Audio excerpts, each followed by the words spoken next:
ಪರಮಾತ್ಮನ ಅವತಾರಕ್ಕೂ ಪರಮಾತ್ಮನ ಮೂಲ ರೂಪ ಕೂಡ ಅಭಿನ್ನವನ್ನೇ ಹೇಳಬೇಕೆ ಹೊರತಾಗಿ, ವೇದವನ್ನೇ ಹೇಳಬೇಕೆ ಹೊರತಾಗಿ ಭೇದವನ್ನು ಹೇಳಲಿಕ್ಕೆ ಬರೋದಿಲ್ಲ.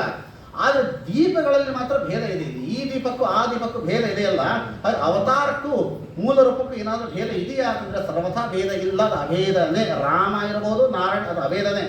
ಹಾಗೆ ಇದಕ್ಕೆ ದೃಷ್ಟಾಂತ ಹೊಂದೋದಿಲ್ಲಲ್ಲ ಅಂತಂದರೆ ಇದಕ್ಕಿಂತ ಪರಮಾತ್ಮನ ಸರಿಯಾದ ದೃಷ್ಟಾಂತ ಕೊಡಲಿಕ್ಕೆ ಜಗತ್ತಲ್ಲಿ ಇಲ್ಲವೇ ಇಲ್ಲ ಯಾವುದು. ಅದಕ್ಕಾಗಿ ಮ್ಯಾಕ್ಸಿಮಮ್ ದೃಷ್ಟಾಂತ ಕೊಟ್ಟದ್ದೇ ಹೊರತಾಗಿ ಪೂರ್ತಿ ಸರಿ ಹೊಂದತ್ತೆ ಅಂತ ಕೊಟ್ಟಿದ್ದಲ್ಲ. ಇದು ಯಾವುದಾದ್ರು ಒಂದು ಸಮಾಧಾನವನ್ನು ಕೊಟ್ಟರು ನಮಗೆ. ದೀಪ ಬೇರೆ ಇರಬಹುದು, ಆದರೆ ಈ ದೀಪದಲ್ಲಿರ್ತಕ್ಕಂಥ ಅಗ್ನಿ, ಆ ದೀಪದಲ್ಲಿರ್ತಕ್ಕಂಥ ಅಗ್ನಿ ಮಾತ್ರ ಒಬ್ಬನೇ ಇದ್ದಾನಲ್ಲ, ಆ ವಿವಕ್ಷ ಇಟ್ಟುಕೊಂಡು ಪರಮಾತ್ಮನ ಮೂಲ ರೂಪಕ್ಕೂ ಹೋಗಿ ಅವತಾರ ರೂಪಕ್ಕೂ ಕೂಡ ಒಂದು ಅಂತಲೇ ನಾವು ಇಟ್ಟುಕೊಳ್ಬೇಕು ಅನ್ನೋದನ್ನು ತೇಜಸ್ಸಿನ ಸೃಷ್ಟಿ, ಸ್ವಾತ್ಮ ಸೃಷ್ಟಿ, ಪರಮಾತ್ಮ ಸೃಷ್ಟಿಗೆ ತಿಳಿಸಿಕೊಡ್ತಾರೆ. ಯಾವ ಭಿನ್ನ ಪ್ರಕೃತಿ ರಾಷ್ಟ್ರದ ಈ ಜಡ ಸೃಷ್ಟಿಯನ್ನು ಕೂಡ ಅಲ್ಲಿ ತಿಳಿಸಿಕೊಡ್ತಾ, ವಾರಿ ಸೃಷ್ಟಿ ಅಂತಂದರೆ ಜೀವರ ಸೃಷ್ಟಿ. ಜೀವರಿಗೆ ಸೃಷ್ಟಿ ಇಲ್ಲ, ಆದರೂ ಕೂಡ ದೇಹ ಸಂಬಂಧವಿದ್ದಕ್ಕೆ ಸೃಷ್ಟಿ. ನಾವೆಲ್ಲ ಜೀವರಾಶಿಗಳ ಹೆಂಗಿದ್ದೀವಿ ನಾವು ಇವತ್ತು ಅಂತಂದರೆ ಭಗವಂತನ ಪ್ರತಿಬಿಂಬ. ನೀರಿನೊಳಗಡೆ ಹಣಿಸಿ ಹಾಕಿ ನೋಡ್ರಿ, ನಮ್ಮ ಪ್ರತಿಬಿಂಬವೇ ಅಲ್ಲಿ ಕಾಣಿಸ್ತದಲ್ಲ, ಹಾಗೆ ಜೀವರೆಲ್ಲ ನಾವು ಹೆಂಗಂತಂದರೆ ಪರಮಾತ್ಮನ ಪ್ರತಿಬಿಂಬರಾಗಿ ನಾವೆಲ್ಲ. ಈಗ ಈ ಪ್ರತಿಬಿಂಬದಂತೆ ನಮ್ಮ ಸೃಷ್ಟಿಯನ್ನು ನೀರಿಗೆ ಹೋಲಿಸಿದ್ದಾರೆ ಅಷ್ಟೇ ನಮ್ಮನ್ನು. ಅದಕ್ಕೆ ಅನ್ಕೋಬೇಕಾದ್ರೆ ಪ್ರತಿಬಿಂಬ ಅಂತಂದರೆ ದೇವರು ನಾವು ಎರಡು ಒಂದಾಯ್ತಲ್ರಿ. ದೇವರ ಪ್ರತಿಬಿಂಬ ಅಂತಂದ್ರೆ ಏನು ಅನ್ಕೋತೀವಿ ನಾವು? ಕನ್ನಡ ಮುಂದೆ ನಿಂತ್ಕೊಳ್ಳೋದು ನೀವು ಕನ್ನಡಿ ಒಳಗೆ ನೀವು ಕಾಣೋದು ಯಾರದು? ನಾನೇ ತಾನೇ. ಕನ್ನಡಿಯಲ್ಲಿ ಕಾಣಿದ್ರೆ ನನ್ನದೇ ರೂಪ ಕಾಣಿಸ್ತಾ ಇರ್ತದೆ. ಯಾರು? ನಾನೇ ಅವನು ತಂದ ಮೇಲೆ ದೇವರು ನಾವು ಎರಡು ಒಂದೇ. ನಾನೇ ದೇವರು, ದೇವರು ಜೀವ ಎರಡು ಒಂದೊಂದು ಆಯ್ತಲ್ಲ ಅಂತಂದರೆ ಸರ್ವಥ ಒಂದೊಂದು ಹೇಳಿಕ್ಕೆ ಹೋಗಬೇಡ್ರಿ. ಅದಕ್ಕಾಗಿ ಹೇಳ್ತಾರೆ ಪ್ರತಿಬಿಂಬದ ಲಕ್ಷಣ ಏನು ಅಂತಂದರೆ ತದಧೀನತ್ವೇ ಸತಿ ತತ್ ಸದೃಶತ್ವ ಪ್ರತಿಬಿಂಬ ಲಕ್ಷಣ. ಪ್ರತಿಬಿಂಬ ಅಂತಂದ್ರೆ ಯಾವಕ್ಕಂತಾರೆ ಗೊತ್ತಾ? ತದಧೀನತ್ವೇ ಸತಿ ತತ್ ಸದೃಶತ್ವ. ಬಿಂಬದ ಅಧೀನವಾಗಿರಬೇಕು, ಬಿಂಬಕ್ಕೆ ಸಮಾನವಾಗಿರಬೇಕು. ಅದಕ್ಕೆ ಮಾತ್ರ ಪ್ರತಿಬಿಂಬ ಅಂತ ಹೇಳ್ತಾರೆ. ಬಿಂಬ ಚಲಿಸೆ, ಪ್ರತಿಬಿಂಬ ಚಲಿಸದು. ಕನ್ನಡಿ ಮುಂದೆ ನಿಂತ್ಕೊಂಡು ನೀವು ಕೈ ಎತ್ತಿದ್ರೆ ತಾನು ಅದು ಕೈ ಎತ್ತೋದು. ನೀವು ಕೈ ಕಟ್ಕೊಂಡು ತಾನಾಗಿ ಕೈ ಎತ್ತಿ ನೋಡೋಣ, ಎತ್ತಲಿಕ್ಕೆ ಆಗೋದಿಲ್ಲ. ಇದರ ಅಧೀನದಲ್ಲಿ ಇರ್ತದೆ. ಹೀಗಾಗಿ ನಾವೆಲ್ಲ ದೇವರ ಅಧೀನದಲ್ಲಿ ಇದ್ದವರು ನಾವೆಲ್ಲ ಪ್ರತಿಬಿಂಬರು ನಾವು. ಹಾಗೆ ನೋಡಿ, ಬಿಂಬಕ್ಕೂ ಪ್ರತಿಬಿಂಬಕ್ಕೂ ವ್ಯತ್ಯಾಸಗಳು ಬಹಳ ಇದೆ. ಶಾಸ್ತ್ರದಲ್ಲಿ ನಾವು ನೋಡ್ತಾ ಹೋದ್ರೆ ಬಹಳ ವಿಸ್ತಾರವಾಗಿ ಹೇಳ್ತಾರೆ ಅದನ್ನು. ನೀವು ಮೊಟ್ಟ ಮೊದಲು ನೋಡ್ರಿ, ಬಿಂಬ ನೀವು ಕನ್ನಡಿ ಮುಂದೆ ನಿಂತಿರ್ತಿರಲ್ಲ, ನೀವು ಪೂರ್ವಕ್ಕೆ ಮುಖ ಮಾಡಿ ನಿಂತ್ಕೊಂಡ್ರೆ ನಿನ್ನ ಪ್ರತಿಬಿಂಬ ಪಶ್ಚಿಮಕ್ಕೆ ಮುಖ ಮಾಡಿ ನಿಂತಿರ್ತದೆ. ಮೊದಲೇನು ಬಂದದ್ದೇ ಇಲ್ಲೇ ಡಿಫ್ರೆನ್ಸ್ ಬರೋದೇ ಇಲ್ಲಿ.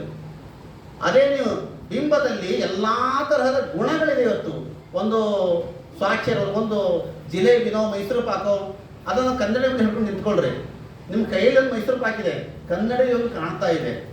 ನಿಮಗೆ ಸ್ವೀಟ್ ಬೇಕು ಅಂತಂದ್ರೆ ನೀವು ಎಲ್ಲಿ ನಾಲ್ಗೆ ಹಚ್ಚಬೇಕು? ನೀವು ಕೈಯಲ್ಲಿರೋ ಮೈಸೂರು ಪಾಕಿ ಹಚ್ಚಬೇಕು ಹೊರತಾಗಿ ಕನ್ನಡಿಯಲ್ಲಿ ಮೈಸೂರು ಪಾಕಿ ಇದೆಯಲ್ಲ ಅಂತ ಕನ್ನಡಿ ನೆಕ್ಕಿದ್ರೆ ಧೂಳು ಸಿಗತ್ತೆ ಹೊರತಾಗಿ ನಿಮಗೆ ರುಚಿ ಸಿಗಲ್ಲ. ಅದೇ ಅದರ ಅಂಚಗಂಧ. ಒಂದು ಹೂವನ್ನು ಕನ್ನಡಿ ಮುಂದೆ ಹಿಡ್ಕೊಂಡು ನಿಂತ್ಕೊಂಡ್ರೆ ಮಾಲೆಯನ್ನು, ಆ ಮಾಲೆ ನಿಮ್ಮ ಕೈಯಲ್ಲಿಯೂ ಮಾಲೆ ಇದೆ, ಕನ್ನಡಿಯಲ್ಲೂ ಒಂದು ಮಾಲೆ ಇದೆ. ನಿಮಗೆ ವಾಸನೆ ಬೇಕು ಅಂತಂದ್ರೆ ಯಾವುದಕ್ಕೆ ಮೂಗು ಹಚ್ತೀರಿ? ನೀವು ಮಾಲೆಗೆ ಹಚ್ಚಬೇಕು ಹೊರತಾಗಿ ಕನ್ನಡಿಯಲ್ಲಿ ಮಾಲೆ ಇದೆ ಅಂತ ಕನ್ನಡಿ ಹಚ್ಚಿ ನಿಮಗೆ ವಾಸನೆ ಸಿಗೋದಿಲ್ಲ. ಪ್ರತಿಬಿಂಬದಲ್ಲಿ ಗಂಧ ಇಲ್ಲ, ಪ್ರತಿಬಿಂಬದಲ್ಲಿ ವಾಸನೆ ಇಲ್ಲ, ಪ್ರತಿಬಿಂಬದಲ್ಲಿ ಭಾರ ಇಲ್ಲ. ಪ್ರತಿಬಿಂಬ ಅಂತಂದ್ರೆ ನನ್ನದೇ ಒಂದು ಫೋಟೋ ಪ್ರತಿಬಿಂಬ ಅಷ್ಟೇ. ಗ್ರೂಪ್ ಫೋಟೋ, ಒಂದು ಫೋಟೋ ಸಣ್ಣ ಮಗು ಕೈ ಹಿಡ್ಕೊಂಡು ಅಲ್ಲಾಟು ಹೋಗ್ತಾ ಇರ್ತದೆ. ನನ್ನನ್ನು ಎತ್ಕೊಳಿಕ್ಕೆ ಆಗ್ತದ? ಆಗೋದಿಲ್ಲ. ಯಾಕೆಂತಂದ್ರೆ ನನ್ನಲ್ಲಿ ಭಾರ, ಬಿಂಬದಲ್ಲಿ ಭಾರ ಇದೆ, ಪ್ರತಿಬಿಂಬದಲ್ಲಿ ಭಾರ ಇಲ್ಲ. ಬಿಂಬದಲ್ಲಿ ಔಷ್ಣ ಇದೆ, ಪ್ರತಿಬಿಂಬದಲ್ಲಿ ಔಷ್ಣ ಇಲ್ಲ. ಇಜ್ಜಿಲಿ ಒಲಿ ನಿಗಿ ಕೆಂಡ ಕನ್ನಡಿ ಮುಂದೆ ಇಡ್ರಿ, ಕೆಂಡನು ಉರಿತಾ ಇರ್ತದೆ, ಕನ್ನಡಿ ಒಳಗೆ ಉರಿತಾ ಇರ್ತದೆ. ಹಾಲು ಕಾಯಿಸಬೇಕು ಅಂತ ಒಲಿ ಮೇಲೆ ಇಡಬೇಕು ಹೊರತಾಗಿ ಕನ್ನಡಿ ಮೇಲೆ ಹಾಲಿಟ್ಟರೆ ಹಾಲು ಕಾಯ್ತದ? ಹಾಲು ಕಾಯೋದಿಲ್ಲ. ಯಾವುದೇ ಎಲ್ಲ ಗುಣಗಳು ಕೂಡ ಬಿಂಬನಲ್ಲಿ ಇರ್ತದೆ ಹೊರತಾಗಿ ಸರ್ವತಾ ಪ್ರತಿಬಿಂಬದಲ್ಲಿ ಯಾವುದೂ ಇಲ್ಲ. ಹೀಗಾಗಿ ನಿಮ್ಮೆಲ್ಲರ ಬಿಂಬನಾದ ಪರಮಾತ್ಮ ಸಕಲ ಗುಣ ಪರಿಪೂರ್ಣತೆ ಪರಮಾತ್ಮ ಹತ್ರವೇ ಗುಣ ಇದೆ ಹೊರತಾಗಿ ಅವನ ಪ್ರತಿಬಿಂಬರಾದ ನಮ್ಮ ಹತ್ರ ಯಾವ ಗುಣವೂ ಇಲ್ಲ. ಪರಮಾತ್ಮ ಅವನ ಅಧೀನದಲ್ಲಿ ತತ್ ಸದೃಶತ್ವೇ ತದಧೀನತ್ವೇ ಸತಿ ತತ್ ಸದೃಶ. ಅವನ ಅಧೀನದಲ್ಲಿದ್ದೇವೆ. ಅವನು ಹೇಗೆ ಆಡಿಸ್ತಾನೋ ನಾವು ಹಾಗೆ ಆಡುವವರಷ್ಟೇ. ಸಮಾನ ಅಂತ ಹೇಳ್ತೀವಲ್ಲ ಅಂತಂದ್ರೆ ತತ್ ಸದೃಶತ್ವೇ, ಪರಮಾತ್ಮನಿಗೆ ಸಮಾನರಾಗಿದ್ದೇವೆ ನಾವು. ನಿಜ. ಎಷ್ಟರ ಮಟ್ಟಿಗೆ ಸಮಾನ? ಪರಮಾತ್ಮನೂ ನಿತ್ಯ, ಜೀವರು ನಿತ್ಯ, ಅಷ್ಟಕ್ಕೆ ಮಾತ್ರ ಸಮಾನ. ದೇವರು ಅವನಿಗೂ ಹುಟ್ಟು ಸಾವುಗಳಿಲ್ಲ, ಜೀವಕ್ಕೂ ಹುಟ್ಟು ಸಾವುಗಳಿಲ್ಲ. ಈ ದೃಷ್ಟಿಯಿಂದ ಪರಮಾತ್ಮ ನಾವು ಸಮಾನರು ಇಷ್ಟೇ ಅನ್ಕೊಳ್ಬೇಕೆ ಹೊರತಾಗಿ ದೇವರು ನಾವು ಒಂದು ಸರ್ವತ ಹೇಳಬಾರದು. ಅದಕ್ಕೋಸ್ಕರವಾಗಿ ಯಥಾ ವಾರಿ ವಿನಿಮಯ, ನಮ್ಮ ಜೀವರಾಶಿಗಳಿಗೆ ವಾರಿ ಅಂದರೆ ನೀರಿನ ದೃಷ್ಟಾಂತವನ್ನ ಈ ರೀತಿಯಾಗಿ ಪರಮಾತ್ಮ ಸೃಷ್ಟಿಯನ್ನು ಮಾಡ್ತಾನೆ. ಯಥಾ ವಾರಿ ವಿನಿಮಯ ತೇಜೋ ವಾರಿ ವೃದಾಂ ಯಥಾ ವಿನಿಮಯೋ ಯತ್ರ ತ್ರಿಸರ್ಗೋ ವೃಷ. ಎಲ್ಲವೂ ಕೂಡ ವ್ಯರ್ಥ ಅಂತ ಹೇಳ್ತಾರೆ. ವ್ಯರ್ಥ ಅಂತಂದ್ರೆ ಪರಮಾತ್ಮನ ಪಾಲಿಗೆ ವ್ಯರ್ಥ, ಅದು ಜೀವರ ಪಾಲಿಗೆ ಅಮೃಷ, ನಮಗೆ ಮಾತ್ರ ಸಾರ್ಥಕ. ಯಾಕೆ ಪರಮಾತ್ಮ ವ್ಯರ್ಥ ಅಂತ ಹೇಳಿದ್ರು? ಇವತ್ತು ನಾನು ಭೂಮಿಯ ಮೇಲೆ ಬದುಕಬೇಕು ಅಂತಂದರೆ ಒಂದು ಸೈಡ್ ತಗೊಂಡು ಮನೆ ಕಟ್ಟಿಕೊಂಡ್ರೆ ನನಗೆ ಇವತ್ತು ಬದುಕಲಿಕ್ಕೆ ಆಗ್ತದೆ. ದೇವರು ಯಾಕೆ ಬ್ರಹ್ಮಾಂಡವನ್ನು ಕಟ್ಟಿದ? ಇಲ್ಲ, ಬ್ರಹ್ಮಾಂಡ ಕಟ್ಟದೆ ಹೋಗಿದ್ರೆ ಅವ್ನಿಗೆ ಊಟನೇ ಸಿಗ್ತಾ ಇರಲಿಲ್ಲ, ಇರಲಿಕ್ಕೆ ವಾಸನೆ ಮಾಡಲಿಕ್ಕೆ ಜಗನೇ ಇರ್ತಿಲ್ಲ, ಅದಕ್ಕಾಗಿ ಕಟ್ಟಿದ್ನ ಅಂತಂದರೆ ಅದಕ್ಕಾಗಿ ಅಲ್ಲ. ನಮ್ಮ ಸಾಧನೆಗೋಸ್ಕರವಾಗಿ ಪರಮಾತ್ಮ ಬ್ರಹ್ಮಾಂಡ ಕಟ್ಟಿದ್ದೆ ಹೊರತಾಗಿ ಅವನಿಗೋಸ್ಕರವಾಗಿ ಅವನು ಕಟ್ಟಿದ್ದು ಅಲ್ಲ ಅಂತ. ಎತ್ತರಕ್ಕೋ ಪುರುಷ ಧಾಮ್ನ ಸ್ವೇನ ಸದಾ ನಿರಸ್ತ ಕುಹಕನಾಗಿರತಕ್ಕಂಥ ಪರಮಾತ್ಮ ಸತ್ಯಂ, ಸತ್ಯ ಶಬ್ದ ವಾಚ್ಯನಾಗಿದ್ದ ಪರಮಾತ್ಮ, ಪರಂ ಸರ್ವೋತ್ತಮನ ಪರಮಾತ್ಮನನ್ನು ಧೀಮಹಿ ಧ್ಯಾನ ಮಾಡೋಣ. ಯಾವುದಾದ್ರೂ ಒಂದು ಒಳ್ಳೆಯ ಕಾರ್ಯವನ್ನು ಮಾಡಬೇಕು ಅಂತ ಆದರೆ ನೋಡ್ರಿ, ಅದು ಉಪನಯನವೋ ಮದುವೆಯೋ ಗೃಹ ಪ್ರವೇಶವೋ ಏನೋ ಒಂದು ಒಳ್ಳೆ ಕಾರ್ಯ ಮಾಡಬೇಕು ಅಂತಂದ್ರೆ ನಾವೇನು ಮಾಡ್ತೀವಿ? ಪುಣ್ಯವಾಚನದಲ್ಲಿ ಮೊದಲಿಗೆ ತಂದೆ ತಾಯಿ ಆಶೀರ್ವಾದ ತೊಗೊಂಡು ಬರ್ರಿ ಅಂತ ಕೊಟ್ಟು ಕಳಿಸ್ತಾರೆ ನಮ್ಮ ಪುರೋಹಿತರು. ಹೋಗಿ ತಂದೆ ತಾಯಿ ಆಶೀರ್ವಾದ ತಗೊಂಡು ಅವರು ಪರವಾನಿಗೆ ತಗೊಂಡು ನಮ್ಮ ಮುಂದೆ ಕಾರ್ಯಕ್ರಮ ಶುರು ಮಾಡ್ತೀವಿ. ವೇದವ್ಯಾಸ ದೇವರು ಇಲ್ಲಿ ಯಾವ ಒಳ್ಳೆ ಕಾರ್ಯ ಮಾಡ್ತಾ ಇದ್ದಾರೆ ಈಗ ಅಂತಾರೆ, ಭಾಗವತ ರಚನೆ ಮಾಡ್ತಾ ಇದ್ದಾರೆ. ಇದು ಯಾವ ಮುಂಜಿವಿ ಮದುವೆ ಗೃಹ ಪ್ರವೇಶದಿಂದ ದೊಡ್ಡ ಮಂಗಳಕರವಾದ ಕಾರ್ಯ ಇದು ಭಾಗವತ ರಚನೆಯನ್ನು ಮಾಡಬೇಕಾಗಿದೆ ವೇದವ್ಯಾಸ ದೇವರು. ಆಗ ತಂದೆ ತಾಯಿ ಪರ್ಮಿಷನ್ ತಗೊಳ್ಬೇಕಲ್ಲ. ಯಾರು ತಂದೆ ಇಲ್ಲ ತಾಯಿ ಇಲ್ಲ ವೇದವ್ಯಾಸ ದೇವರಿಗೆ, ಆದರೂ ಕೂಡ ತಂದೆ ತಾಯಿಯನ್ನು ಸ್ಮರಣೆ ಮಾಡ್ಕೊಳ್ಳೋಣ ಏನೋ ಅಂತಲೇ ಈ ಪದ ಇಟ್ಟಿದ್ದಾರೆ ಅವರಲ್ಲಿ. ಸತ್ಯಂ ಪರಂ ಧೀಮಹಿ. ಸತ್ಯಂ ಅಂದ್ರೆ ಸತ್ಯವತಿ, ಪರಂ ಅಂದ್ರೆ ಪರಾಶರರು, ಸತ್ಯವತಿ ಪರಾಶರರನ್ನ ಧೀಮಹಿ ಧ್ಯಾನವನ್ನು ಮಾಡಿಕೊಂಡು ಈ ಗ್ರಂಥವನ್ನು ರಚನೆ ಮಾಡೋಣ ಅನ್ನೋದಕ್ಕೋಸ್ಕರ ಸತ್ಯಂ ಪರಂ ಧೀಮಹಿ ಹೇಳ್ತಾ ಹೋದರೆ ಬಹಳ ಇದೆ, ಸಮಯ ಮಾತ್ರ ಬಹಳ ಕಡಿಮೆ ಇದೆ. ಸ್ವಲ್ಪ ಮುಂದೆ ಹೋಗೋಣ. ಒಂದೊಂದು ಶ್ಲೋಕಕ್ಕೆ ಹೀಗೆ ಹೇಳಿದರೆ 7 ದಿವಸ ಸಾಲೋದಿಲ್ಲ ಇದು. ಅಂಥ ಯಾವ ಪರಮಾತ್ಮನ ಧೀಮಹಿ ಧ್ಯಾನವನ್ನು ಮಾಡ್ತಾ ಒಂದು ಗ್ರಂಥಕ್ಕೆ ಇರಬೇಕಾಗಿದ್ದ ಅನುಬಂಧ ಚತುಷ್ಟಯವನ್ನು ಮುಂದಿನ ಶ್ಲೋಕದಲ್ಲಿ ತಿಳಿಸಿಕೊಡ್ತಾರೆ. ಧರ್ಮ ಪ್ರೋಚ್ಚಿತ ಕೈತವೋತ್ರ ಪರಮಃ ನಿರ್ವತ್ಸರಾಣಾಂ ಸತಾಂ ವೇದ್ಯಂ ವಾಸ್ತವ ಮಾತ್ರ ವಸ್ತು ಶಿವದಂ ತಾಪತ್ರಯೋನ್ಮೂಲನಂ ಶ್ರೀಮದ್ ಭಾಗವತೆ ಮಹಾಮುನಿಕೃತೆ ಕಿಂವಾಪರೈ ಈಶ್ವರಃ ಸದ್ಯ ವೃದ್ಧ ತೀರ್ಥ ಕೃತಿಭಿ ಶುಶ್ರೂಷಭಿಸ್ತಕ್ಷಣ ಅಂತ ಯಾವ ವಿಷಯ ಪ್ರಯೋಜನ ಈ ಅಧಿಕಾರಿ ವಿಷಯ ಪ್ರಯೋಜನ ಸಂಬಂಧಗಳನ್ನು ಕೂಡ ಯಾವ 2ನೇ ಶ್ಲೋಕದಲ್ಲಿ ತಿಳಿಸಿಕೊಡ್ತಾ, ಶ್ರೀಮದ್ ಭಾಗವತ ಇದು ಒಂದು ಹಣ್ಣು ಅಂತ ಹೇಳ್ತಾರೆ. ಅದನ್ನ ಒಂದು ಹಣ್ಣಿಗೆ ಹೋಲಿಸ್ತಾರೆ. ಯಾವ ಹಣ್ಣು ಇದು? ಹಣ್ಣಿಗೆ ಬೇಕಲ್ಲ ಒಂದು ವೃಕ್ಷಗಳು ಯಾವುದದು? ನಿಗಮ ಕಲ್ಪತರವರು ಗಲಿತಂ ಫಲಂ ಶುಕಂ ಕಾದವೃತ ದ್ರವ ಸಂಯುತಂ ಪಿಬತ ಭಾಗವತಂ ರಸಮಾಲಯಂ ಮುಹುರಹೋ ರಸಿಕಾ ಭೂವಿಭಾವುಕಾಹ.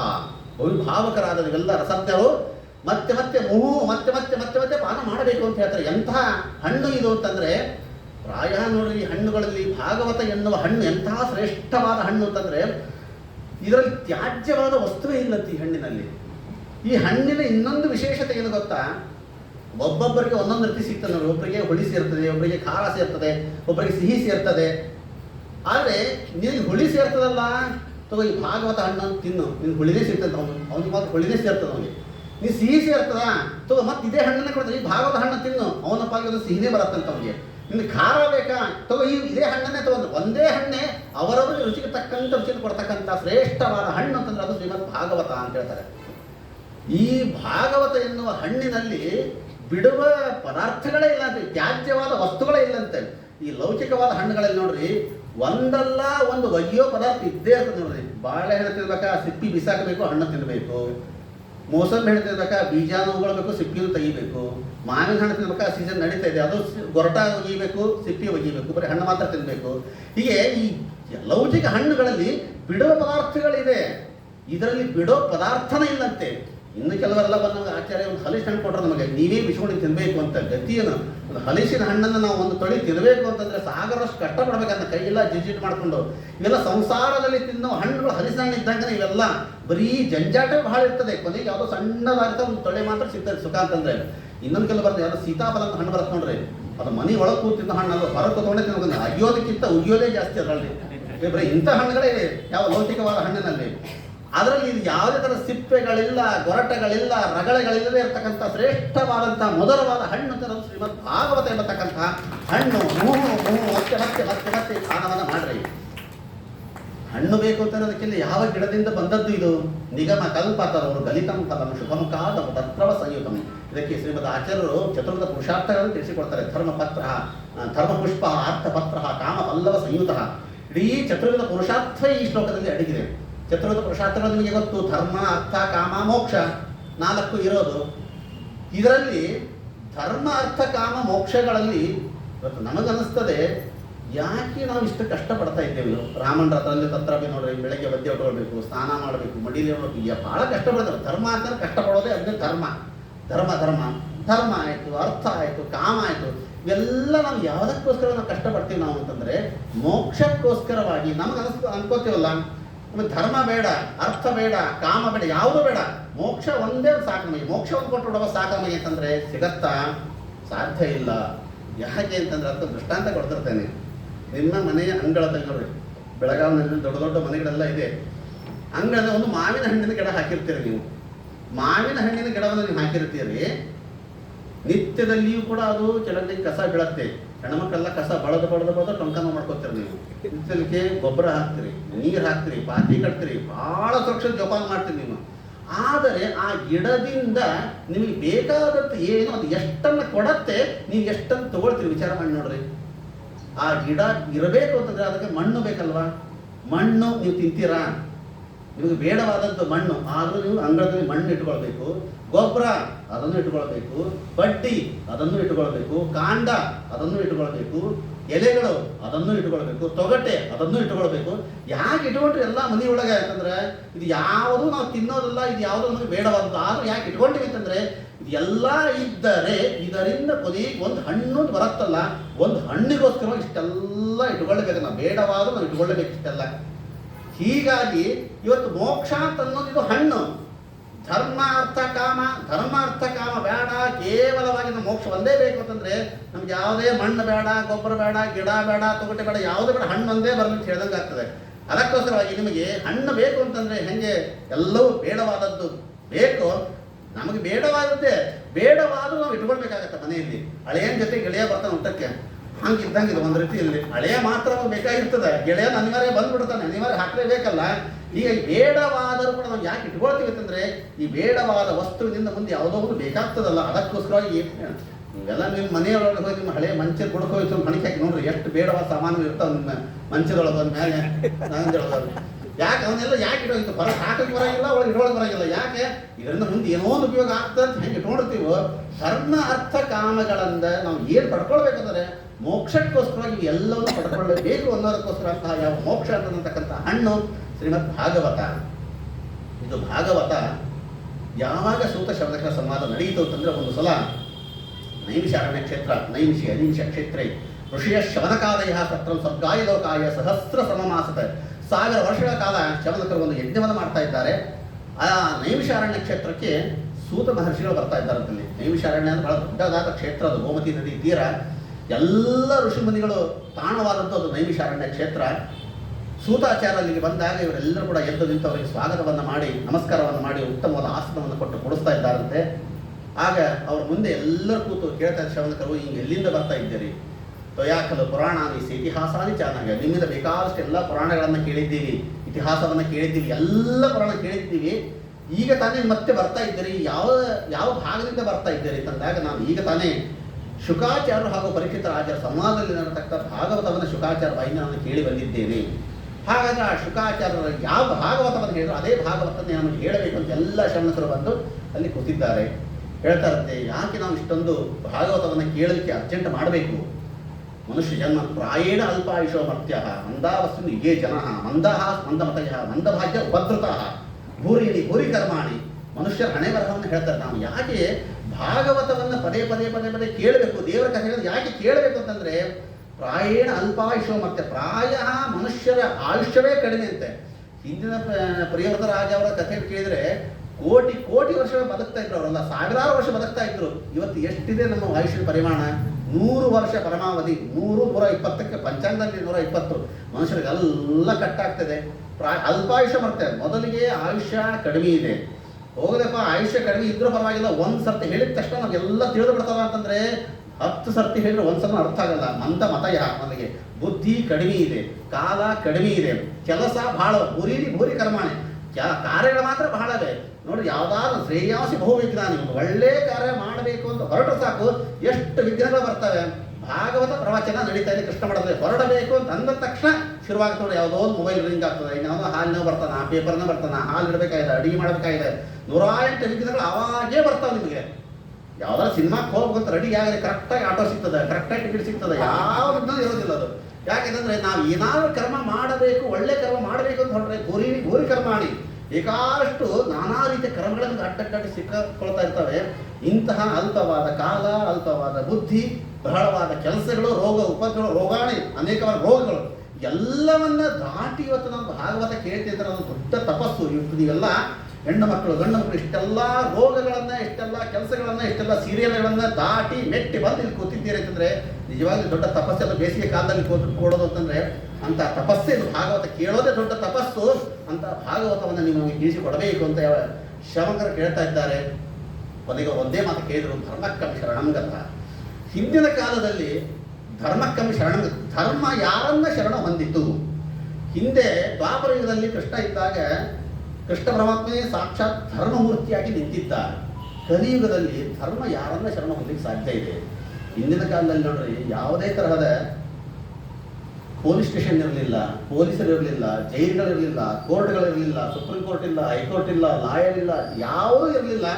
ಧರ್ಮ ಒಂದೇ ಒಂದಿತ್ತಷ್ಟೇ. ಇವತ್ತು ಎಲ್ಲವೂ ಇದೆ. ಪೊಲೀಸರಿದ್ದಾರೆ, ಪೊಲೀಸ್ ಸ್ಟೇಷನ್ ಇದೆ, ಲಾಯರ್ ಇದ್ದಾರೆ, ಸುಪ್ರೀಂ ಕೋರ್ಟು, ಹೈಕೋರ್ಟು ಎಲ್ಲವೂ ಇದೆ. ಧರ್ಮ ಒಂದೇ ಇಲ್ಲ ಇವತ್ತಷ್ಟೇ. ಕಲಿಯುಗದಲ್ಲಿ ಧರ್ಮಕ್ಕಂ ಶರಣಂಗತ, ಧರ್ಮ ಯಾರನ್ನ ಶರಣ ಹೊಂದಿತು ಪ್ರಶ್ನೆಯನ್ನು ಮಾಡಿದಾಗ ಸೂತ ಆಚಾರ ತಮ್ಮ ಗುರುಗಳನ್ನು ಮೊಟ್ಟ ಒಂದು ಸ್ತೋತ್ರವನ್ನು ಮಾಡ್ತಾರೆ. ಯಂ ಪ್ರೌರಜಂತಮ ವೇತವೇದಿ ಕೃತ್ಯಂ ದ್ವೈಪಾಯನಂ ವಿರಹ ಕಾತರಾಜುಹಾವ ಪುತ್ರೇತಿ ತನ್ಮಯತೆಯ ತರೋಪಿ ನೇತು ತಂ ಸರ್ವಭೂತ ಹೃದಯಂ ಮುನಿಮಾನತೋಸ್ಮಿ. ಸೋಮವಾರ ಸಾಯಂಕಾಲ ರುದ್ರದೇವರ ವಾರ, ರುದ್ರದೇವರ ಕಾಲ ಇದು. ಅಂತ ರುದ್ರದೇವರನ್ನು ಸ್ಮರಣೆ ಮಾಡ್ಕೊಳ್ತಾ ಇದ್ದಂತ ಯಂ ಪ್ರೌರಜಂತ ಮನುಪೇತ ಉಪೈತಿ ಕೃತ್ಯಂ ದ್ವೈಪಾಯನಂ ವಿರಹ ಕಾತರಾಜುಹಾವ. ಸಾಕ್ಷಾತ್ ರುದ್ರದೇವರೇ ಅವತಾರವೇ ಶುಕಾಚಾರ್ಯರು, ವೇದವ್ಯಾಸ ದೇವರ ಮಕ್ಕಳಾಗಿ ಬಂದವರು ಶುಕಾಚಾರ್ಯರು. ಅಂತಹ ಯಾವ ಶುಕಾಚಾರ್ಯ ಯಾರಿವರು? ಶ್ರೀಮದ್ ಆಚಾರ್ಯ ಹೇಳ್ತಾರೆ ತಾತ್ಪರ್ಯದಲ್ಲಿ, ಅಹಂಕಾರಾತ್ಮಕ ರುದ್ರ ಶುಕೋ ದ್ವೈಪಾಯನಾತ್ಮಜ. ಅಹಂಕಾರ ತತ್ವಕ್ಕೆ ಅಭಿಮಾನಿಗಳಾಗಿರ್ತಕ್ಕಂತಹ ರುದ್ರದೇವರು ಶುಕಾಚಾರ್ಯರಾಗಿ ವೇದವ್ಯಾಸ ದೇವರ ಮಕ್ಕಳಾಗಿ ಅಲ್ಲಿ ಬಂದಿದ್ದಾರಂತೆ. ಅಂತ ವೇದವ್ಯಾಸ ದೇವರು ಎಲ್ಲ ಭಾಗವತವನ್ನು ಕೇಳಿದರು. ಸಮಗ್ರವಾದ ಭಾಗವತವನ್ನು ಕೇಳಿ ನಾನು ಸನ್ಯಾಸಿ ಆಗ್ತೇನೆ ಅಂತ ಹೊರಟುಬಿಟ್ರಂತವ್ರನ್ನ. ಆಗ ಇವರಿಗೆ ಸ್ವಲ್ಪ ವಿರಹ ಕಾತರವ ದರ್ಶಯತಿ, ಪರಮಾತ್ಮನಿಗೂ ಕೂಡ ಸ್ವಲ್ಪ ದುಃಖ ಆದಂತೆ ಆಯ್ತಂತೆ. ಪುತ್ರ ಅಂತ ಕೂಗಿದ್ರಂತೆ.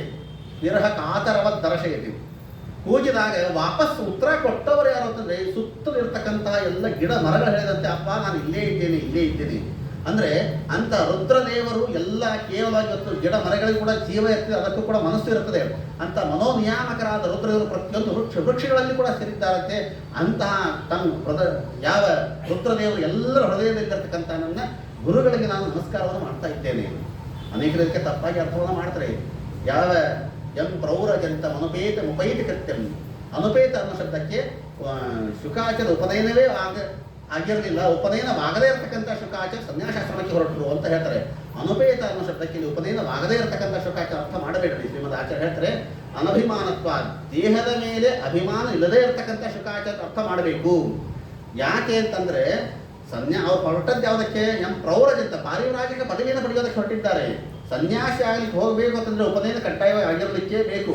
ಮದುವೆ ಆಗಿರಲಿಕ್ಕೆ ಬೇಕು ಅಂತ ನಿಯಮ ಇಲ್ಲ. ಮದುವೆ ಆಗಿರಬಹುದು, ಆಗದೆ ಇರಬಹುದು, ಅದು ಉಪನಯನ ಮಾತ್ರ ಆಗಿರಲಿಕ್ಕೇ ಬೇಕು ಅಂದ್ರೆ ಮಾತ್ರ ಸನ್ಯಾಸ ಅವರಿಗೆ ಸಿದ್ಧಿಸ್ತದೆ. ಉಪನಯನವಾಗಿತ್ತು ಸನ್ಯಾಸಕ್ಕೆ ಹೊರಟಂತಹ ಶುಕಾಚಾರ್ಯನ ಕುರಿತು ವೇದವ್ಯಾಸ ದೇವರು ಹೇಳ್ತಾರೆ. ಅಂತ ಎಲ್ಲ ಮುನಿಮಾನ ತೋಸ್ಮಿ, ಎಲ್ಲರ ಹೃದಯದಲ್ಲಿರ್ತಕ್ಕಂಥ ತನ್ನ ಗುರುಗಳಾದ ಶುಕಾಚಾರ್ಯ ನಮಸ್ಕಾರವನ್ನು ನಮಸ್ಕಾರವನ್ನು ಮಾಡ್ತಾ ನಾರಾಯಣ ನಮಸ್ಕೃತ್ಯ ನರಂಚೈವ ನರೋತ್ತಮಂ ದೇವಿ ಸರಸ್ವತಿ ವ್ಯಾಸಂ ತಥೋ ಜಯ ಮುದೀರೇ ಪರಮಾತ್ಮನನ್ನು ಕೂಡ ತಿಳಿಸಿಕೊಡ್ತಾ ಅನಿತ್ಯವಾದ ವಿಚಾರವನ್ನು ಸೂತಾಚಾರ್ಯ ತಿಳಿಸಿಕೊಡ್ತಾ ಬರ್ತಾರೆ. ಒಟ್ಟು ನಾವು ಏನಾದರೂ ಪರಮಾತ್ಮನ ಕಥೆಯನ್ನು ಕೇಳಬೇಕು ಅಂತಂದ್ರೆ ನಮ್ಮ ಮನಸ್ಸು ಹೇಗೆ ಇರಬೇಕು ಅನ್ನೋದನ್ನು ವಿಸ್ತಾರವಾಗಿ ಎಲ್ಲವೂ ಕೂಡ ಪರಮಾತ್ಮನಿಗೋಸ್ಕರವಾಗಿ ನಾವು ಮಾಡಬೇಕು ಅಂತ ಹೇಳ್ತಾ ಒಟ್ಟು 22 ಪರಮಾತ್ಮನ ಅವತಾರದ ಕಥೆಗಳನ್ನು ಇಲ್ಲಿ ತಿಳಿಸಿಕೊಡ್ತಾ ಬರ್ತಾರೆ. ಮತ್ಸ್ಯ, ಕೂರ್ಮ, ವರಾಹ, ನರಸಿಂಹ, ವಾಮನ, ಭಾರ್ಗವ, ರಾಘವ, ಕೃಷ್ಣ, ಬುದ್ಧ, ಕಲ್ಕಿ, ಮೈದಾಸ, ದತ್ತಾತ್ರೇಯ ಅನೇಕವಾದ 22 ಅವತಾರಗಳು ಕೂಡ ವೇದವ್ಯಾಸನಾಗಿ ಕೂಡ ಪರಮಾತ್ಮನನ್ನು ತಿಳಿಸಿಕೊಡ್ತಾರೆ. ಸಾಕ್ಷಾತ್ ಭಗವಂತ ವ್ಯಾಸತ್ವೇನ ಅವತಾರ ವೇದವ್ಯಾಸನಾಗಿ ಬಂದು ವೇದವ್ಯಾಸನಾಗಿ ಮಾಡಿದ ಕಾರ್ಯ ಏನಂತಂದ್ರೆ ಋಗ್ವೇದ ಸಾಮ ಅಥರ್ವ್ಯಾಖ್ಯ ವೇದಶ್ಚತ್ವಾರ ಉತ್ತರತಃ ಇತಿಹಾಸ ಪುರಾಣಂಚ ಪಂಚಮೋ ವೇದ ಉಚ್ಯತೆ. 4 ವೇದಗಳ ವಿಭಾಗವನ್ನು ಮಾಡಿದ 5ನೇ ವೇದ ಮಹಾಭಾರತ ಅಂತ ಸಿದ್ಧ ಮಾಡಿ ಅವ್ರು ಹೇಳ್ತಾರೆ, ಇತಿಹಾಸ ಪುರಾಣಾಭ್ಯಾಂ ಪಿತಾಮೇ ರೋಮಹರ್ಷಣ. ಯಾವ ಇತಿಹಾಸ ಪುರಾಣಗಳನ್ನ ಪ್ರಚೋದನೆ ಮಾಡೋದಕ್ಕೋಸ್ಕರ ಪ್ರವರ್ತನೆ ಮಾಡೋದಕ್ಕೋಸ್ಕರ ನನ್ನ ತಂದೆಯಾಗಿರ್ತಕ್ಕಂಥ ರೋಮಹರ್ಷಗಳನ್ನ ನಿಯಮನವನ್ನು ಮಾಡಿದಂಥ ಒಂದೊಂದು ವೇದಕ್ಕೆ ಒಬ್ಬರನ್ನು ಕೂಡ ನಿಯಮನವನ್ನು ಮಾಡಿ ಇತಿಹಾಸ ಪುರಾಣಕ್ಕೆ ನಮ್ಮ ತಂದೆಯಾಗಿರ್ತಕ್ಕಂಥ ರೋಮಹರ್ಷಗಳನ್ನು ಕೊಟ್ಟಿದ್ದಾನೆ. ಇಷ್ಟೆಲ್ಲ ವಿಚಾರಗಳನ್ನು ಕೂಡ ತಿಳಿಸಿಕೊಡ್ತಾ ಇವರೊಂದು ಪ್ರಶ್ನೆಯನ್ನು ಮಾಡ್ತಾರೆ ಯಾವ ಶವನಕರು. ಶುಕಾಚಾರ್ಯರು ಯಾರು? ಪರೀಕ್ಷಿತ ರಾಜ ಯಾರು? ಶುಕಾಚಾರ್ಯ ಅಂತಂದರೆ ಮಹಾಮುನಿಗಳವರು, ವಿರಕ್ತರು, ಅವರ ಬಗ್ಗೆ ಹೇಳ್ತಾರೆ ಶುಕಾಚಾರ ಬಗ್ಗೆ. ಗೋದೋಹನ ಮಾತ್ರ ಏನ ಗ್ರಹೇಶ್ ಗ್ರಹಮೀ ದಿನ. ಅವರು ಭಿಕ್ಷಾಕ್ಕೋಸ್ಕರ ಹೊರಡ್ತಾ ಇದ್ರಂತ, ಅವ್ರು ಸಂಚಾರಕ್ಕೆ ಹೊರಡ್ತಾ ಇದ್ರು. ಒಬ್ಬರ ಮನೆ ಮುಂದೆ ನಿಂತಾಗ ಒಂದೇ ಒಂದು ಕ್ಷಣ ನಿಲ್ಲೋರು ಅಷ್ಟೇ, ಅವರು ಹೆಚ್ಚಿಗೆ ಹೊತ್ತು ನಿಲ್ತಾ ಇರಲಿಲ್ಲ ಅವರು. ಅಂತಹ ಶುಕಾಚಾರ್ಯ ಒಂದು ಕ್ಷಣ ಒಂದು ಕಡೆ ನಿಲ್ಲದೇ ಇರತಕ್ಕಂಥ ಶುಕಾಚಾರ್ಯರು 7 ದಿವಸ ಒಂದೇ ಕಡೆ ಕೂತ್ರೆಂದವರು. ಅದು ದೊಡ್ಡ ಸಮಸ್ಯೆ ಆಗಿತ್ತು ಇವರಿಗೆ, ಶ್ರವಣಕರಿಗೆ. ಒಂದೇ ಕಡೆ ಕೂಡೋದು 7 ದಿವಸ ಸತತವಾಗಿ ಕೂತರವರು, ಒಂದೇ ಕಡೆ ಕೂತ್ರೆಂದಂಥ ಮಿಂಚಿನ ಸಂಚಾರದಲ್ಲಿರ್ತಕ್ಕಂಥವ್ರು. ಸರಿ, ಶುಕಾಚಾರ್ಯನ ಬಿಟ್ಬಿಡ್ರಪ್ಪ ಹೋಲಿ, ಯಾಕೆಂದ್ರೆ ಅವರು ಸನ್ಯಾಸಿಗಳು, ಅವರಿಗೆ ಬೇರೆ ಕೆಲಸ ಇರೋದಿಲ್ಲ. ಅಪ್ಪನ ಬಾಯಿಂದ ಭಾಗವತ ಕೇಳಿಬಿಟ್ಟಿದ್ರು. ಈ ಕೆಲವ್ರಿಗೆ ಏನು ಚಟ ಇರ್ತದಂದ್ರೆ, ಯಾವುದೋ ಹೊಸ ವಿಷಯ ಕೇಳಿರ್ತಾರಲ್ಲ, ಅದು ಹೊರಗೆ ಹೇಳೋ ತನಕ ಅಂದ್ರೆ ಸಮಾಧಾನ ಆಗಲ್ಲ ಕೆಲವರಿಗೆಲ್ಲ. ಮನೆ ನೋಡ್ರಿ, ಅಕ್ಕ ತಂಗಿ ಇರ್ತಾರೆ, ಅಕ್ಕ ಇಲ್ಲ ಹೊರಗೆ ಹೋದಾಗ ತಂಗಿ ಸೀರೆ ನೋಡ್ಬಿಡ್ತಾಳೆ, ಅಕ್ಕ ಮುಂದೆ ಹೇಳೋ ತನಕ ಹೊಟ್ಟಿನಲ್ಲೇ ಬರ್ತಾ ಕೆಲವರಿಗೆಲ್ಲ ಹೊಸ ವಿಷಯ ಹೇಳಿಲ್ಲ ಅಂತಂದ್ರೆ. ಹಂಗೆ ಹೊಸದಾದ ಶ್ರೀಮದ್ ಭಾಗವತವನ್ನ 18,000 ಶ್ಲೋಕಾತ್ಮಕವಾದ ಭಾಗವತವನ್ನ ಅಪ್ಪನಾದ ವೇದವ್ಯಾಸರಿಂದ ಕೇಳಿದ್ರು. ಅದನ್ನು ಹೇಳಬೇಕಾಗಿತ್ತು ವೇದವ್ಯಾಸ ದೇವರಿಗೆ. ಅದಕ್ಕೋಸ್ಕರವಾಗಿ ಅವರೇನೋ ಕೆಲಸ ಇರಲಿಲ್ಲ, ಬಂದರು ಕೂತರು. ಈ ಮಹಾನುಭಾವ ಪರೀಕ್ಷಿತರಾಗಿ ಇವನಿಗೇನ್ರಿ ಆಗಿತ್ತು, ಇವನಿಗೆ ಅಖಂಡ ಭೂಮಂಡಲ ಚಕ್ರವರ್ತಿ, ಏಕಾಷ್ಟ ಕಾರ್ಯಭಾರ ಇರ್ತದೆ, 7 ದಿವಸ ಎಲ್ಲ ಬಿಟ್ಟು ಒಂದೇ ಕಡೆ ಕೂಡಿ ಇವನಿಗೇನಂತ ಪರಿಸ್ಥಿತಿ ಬಂದಿತ್ತು ಅಂದಾಗ ಆಗ ಅವರು ಹೇಳಿದ ಮಹಾಭಾರತದ ಕೊನೆಯ ಗಳಿಗೆಗಳನ್ನು ಇವರು ನೆನಪು ಮಾಡಿಕೊಳ್ತಾರೆ. ನಾರದರು ವೇದವ್ಯಾಸ ದೇವರಿಗೆ ಪ್ರಾರ್ಥನೆಯನ್ನು ಮಾಡಿಕೊಂಡು ಹೋಗಿದ್ರು. 4 ಶ್ಲೋಕವನ್ನು ಅವರಿಗೆ ಕೊಟ್ಟು ವಿಸ್ತಾರವನ್ನು, ಯಾಕಂದ್ರೆ ನಾರದರೇ ತಮ್ಮ ಆತ್ಮಕತೆ ಹೇಳ್ತಾರೆ, ಭಾಗವತ ಯಾಕೆ ರಚನೆ ಮಾಡಬೇಕಂತಂದ್ರೆ ಸಜ್ಜನರಿಗೋಸ್ಕರವಾಗಿ ರಚನೆಯನ್ನು ಮಾಡಬೇಕು. ಯಾಕೆ ಸಜ್ಜನರಿಗೋಸ್ಕರವಾಗಿ ಅಂತಂದ್ರೆ, ಏಕಾಶ ಪುರಾಣಗಳ ರಚನೆ ಆಗಿದೆ, ಇವತ್ತು 17 ಪುರಾಣಗಳ ರಚನೆ ಆಗಿದೆ. ಆದರೂ ತೃಪ್ತಿ ಇಲ್ಲದೆ ಇದ್ದವನಂತೆ ನಾಟಕ ಮಾಡಿದಾಗ ಹೇಳ್ತಾ ಇದ್ದಾರಂತೆ ನಾರದರು, ಎಲ್ಲವನ್ನೂ ಬಲ್ಲವನು ನೀನು ಯಾಕೆ ನಾಟಕವನ್ನು ಮಾಡ್ತೀಯಾ? ಕೇವಲ ಭಕ್ತಿದ್ರೇಕವಾಗತಕ್ಕಂಥ ಒಂದು ಸಮಾಧಿ ಭಾಷೆಯಿಂದ ಇರತಕ್ಕಂಥ ಒಂದು ಅದ್ಭುತವಾದ ಗ್ರಂಥವನ್ನು ರಚನೆಯನ್ನು ಮಾಡಬೇಕು ಅಂತ ಕೊಟ್ಟರು. ಸಜ್ಜನರ ಸಂಘದ ಮಹಿಮೆಯನ್ನು ನಾರದರು ಹೇಳ್ತಾರೆ. ಅವರು, ನಿಮಗೆಲ್ಲ ಕಥೆ ಗೊತ್ತಿದೆ, ಶೂದ್ರ ದಾಸಿಯ ಮಗನಾಗಿರ್ತಕ್ಕಂತಹ ನಾರದರು ಸನ್ಯಾಸಿಗಳು ಚಾತುರ್ಮಾಸ್ಯಕ್ಕೋಸ್ಕರವಾಗಿ ಬ್ರಾಹ್ಮಣನ ಮನೆಗೆ ಬರ್ತಾರೆ. ಆಗ ಅವರು ತತ್ವ ಉಪದೇಶವನ್ನು ಮಾಡುವಾಗ ದೂರದಲ್ಲಿ ಕೂತು ಕೇಳಿರ್ತಾರೆ. ಚಾತುರ್ಮಾಸ್ಯ ಮುಗಿಸ್ಕೊಂಡು ಹೋಗುವಾಗ ಆ ಪುಟ್ಟ ಬಾಲಕ, ಶೂದ್ರ ಬಾಲಕ ಬಂದು ನಮಸ್ಕಾರವನ್ನು ಮಾಡಿದಾಗ ತತ್ವ ಒಂದು ಮಂತ್ರದ ಉಪದೇಶವನ್ನು ಮಾಡಿ ಆ ಸನ್ಯಾಸಿಗಳು ಹೊರಟು ಬಿಡ್ತಾರೆ. ಹೊರಟ ಮೇಲೆ ಮುಂದೆ ಕೆಲವು ದಿವಸಕ್ಕೆ ತಾಯಿ ಹಾವು ಕಚ್ಚಿ ಸತ್ತು ಹೋಗ್ತಾಳೆ. ಕಾಡಿಗೆ ಹೋಗಿ ದೇವರನ್ನು ಧ್ಯಾನ ಮಾಡ್ತಾ ಮಾಡ್ತಾ ಇದ್ದಾಗ ಕೇವಲ ಒಂದೇ ಒಂದು ಕ್ಷಣ ದರ್ಶನವಾಗ್ತದೆ. ಅಷ್ಟು ಸಾಕಾಗೋದಿಲ್ಲ.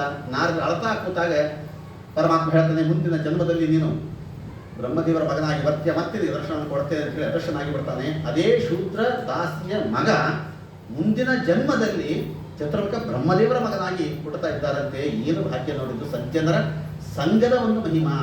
ಚಾತುರ್ಮಾಸ್ಯ ಕಾಲದಲ್ಲಿ ಸನ್ಯಾಸಿಗಳ ಸೇವೆಯ ಒಂದು ಫಲ ಶೂದ್ರರಾಗಿರತಕ್ಕಂಥ ಒಬ್ಬ ವ್ಯಕ್ತಿ ಇವತ್ತು ಚತುರ್ಮುಖ ಬ್ರಹ್ಮದೇವರ ಮಗನಾಗಿ ಹುಟ್ಟತಕ್ಕಂಥ ದೊಡ್ಡ ಭಾಗ್ಯ ಸಿಕ್ತು. ಅದಕ್ಕಾಗಿ ನೀವೆಲ್ಲ ಚಾತುರ್ಮಾಸ್ಯ ಕಾಲಕ್ಕೆ ಇಲ್ಲಿ ಯತಿಗಳು ಇರ್ತಾರೆ, ಇಲ್ಲಿ ಬಂದು ನೀವೆಲ್ಲ ಸೇವೆಯನ್ನು ಮಾಡಿರ್ತಿರಲ್ಲ, ಇದರಿಂದ ಫಲ ಏನು ಸಿಗಬೇಕು ನಮಗೆ ಅಂತಂದ್ರೆ, ಇವತ್ತು ನಾವೆಲ್ಲ ಶೂದ್ರರಂತೆ ಇದ್ದೀವಿ ಅಷ್ಟೇ, ಹೆಸರಿಗೆ ಬ್ರಾಹ್ಮಣ ಶೂದ್ರಂತೆ ಇರ್ತಕ್ಕಂಥ ನಾವು ಚಾತುರ್ಮಾಸ್ಯದಲ್ಲಿ ಯತಿಗಳ ಸೇವೆಯನ್ನು ಮಾಡಿದ್ದರ ಫಲದಿಂದಾಗಿ ನಮ್ಮ ಮುಂದಿನ ಜನ್ಮದಲ್ಲಿ ಚತುರ್ಮುಖ ಬ್ರಹ್ಮದೇವರ ಮಕ್ಕಳಾಗಿ ಹುಟ್ಟಲು ಹೋದ ಕೊನೆಗೆ ಒಬ್ಬ ಬ್ರಾಹ್ಮಣನ ಮಕ್ಕಳಾಗಿರೋ ಮತ್ತು ನಾವು ಹುಟ್ಟುತ್ತೀವಿ. ನಾವು ಅಂತಹ ಯಾವ ಸಜ್ಜನರ ಸಂಘದ ಮಹಿಮೆಯನ್ನ ನಾರದರು ನಮಗೆ ತಿಳಿಸಿಕೊಡ್ತಾರೆ.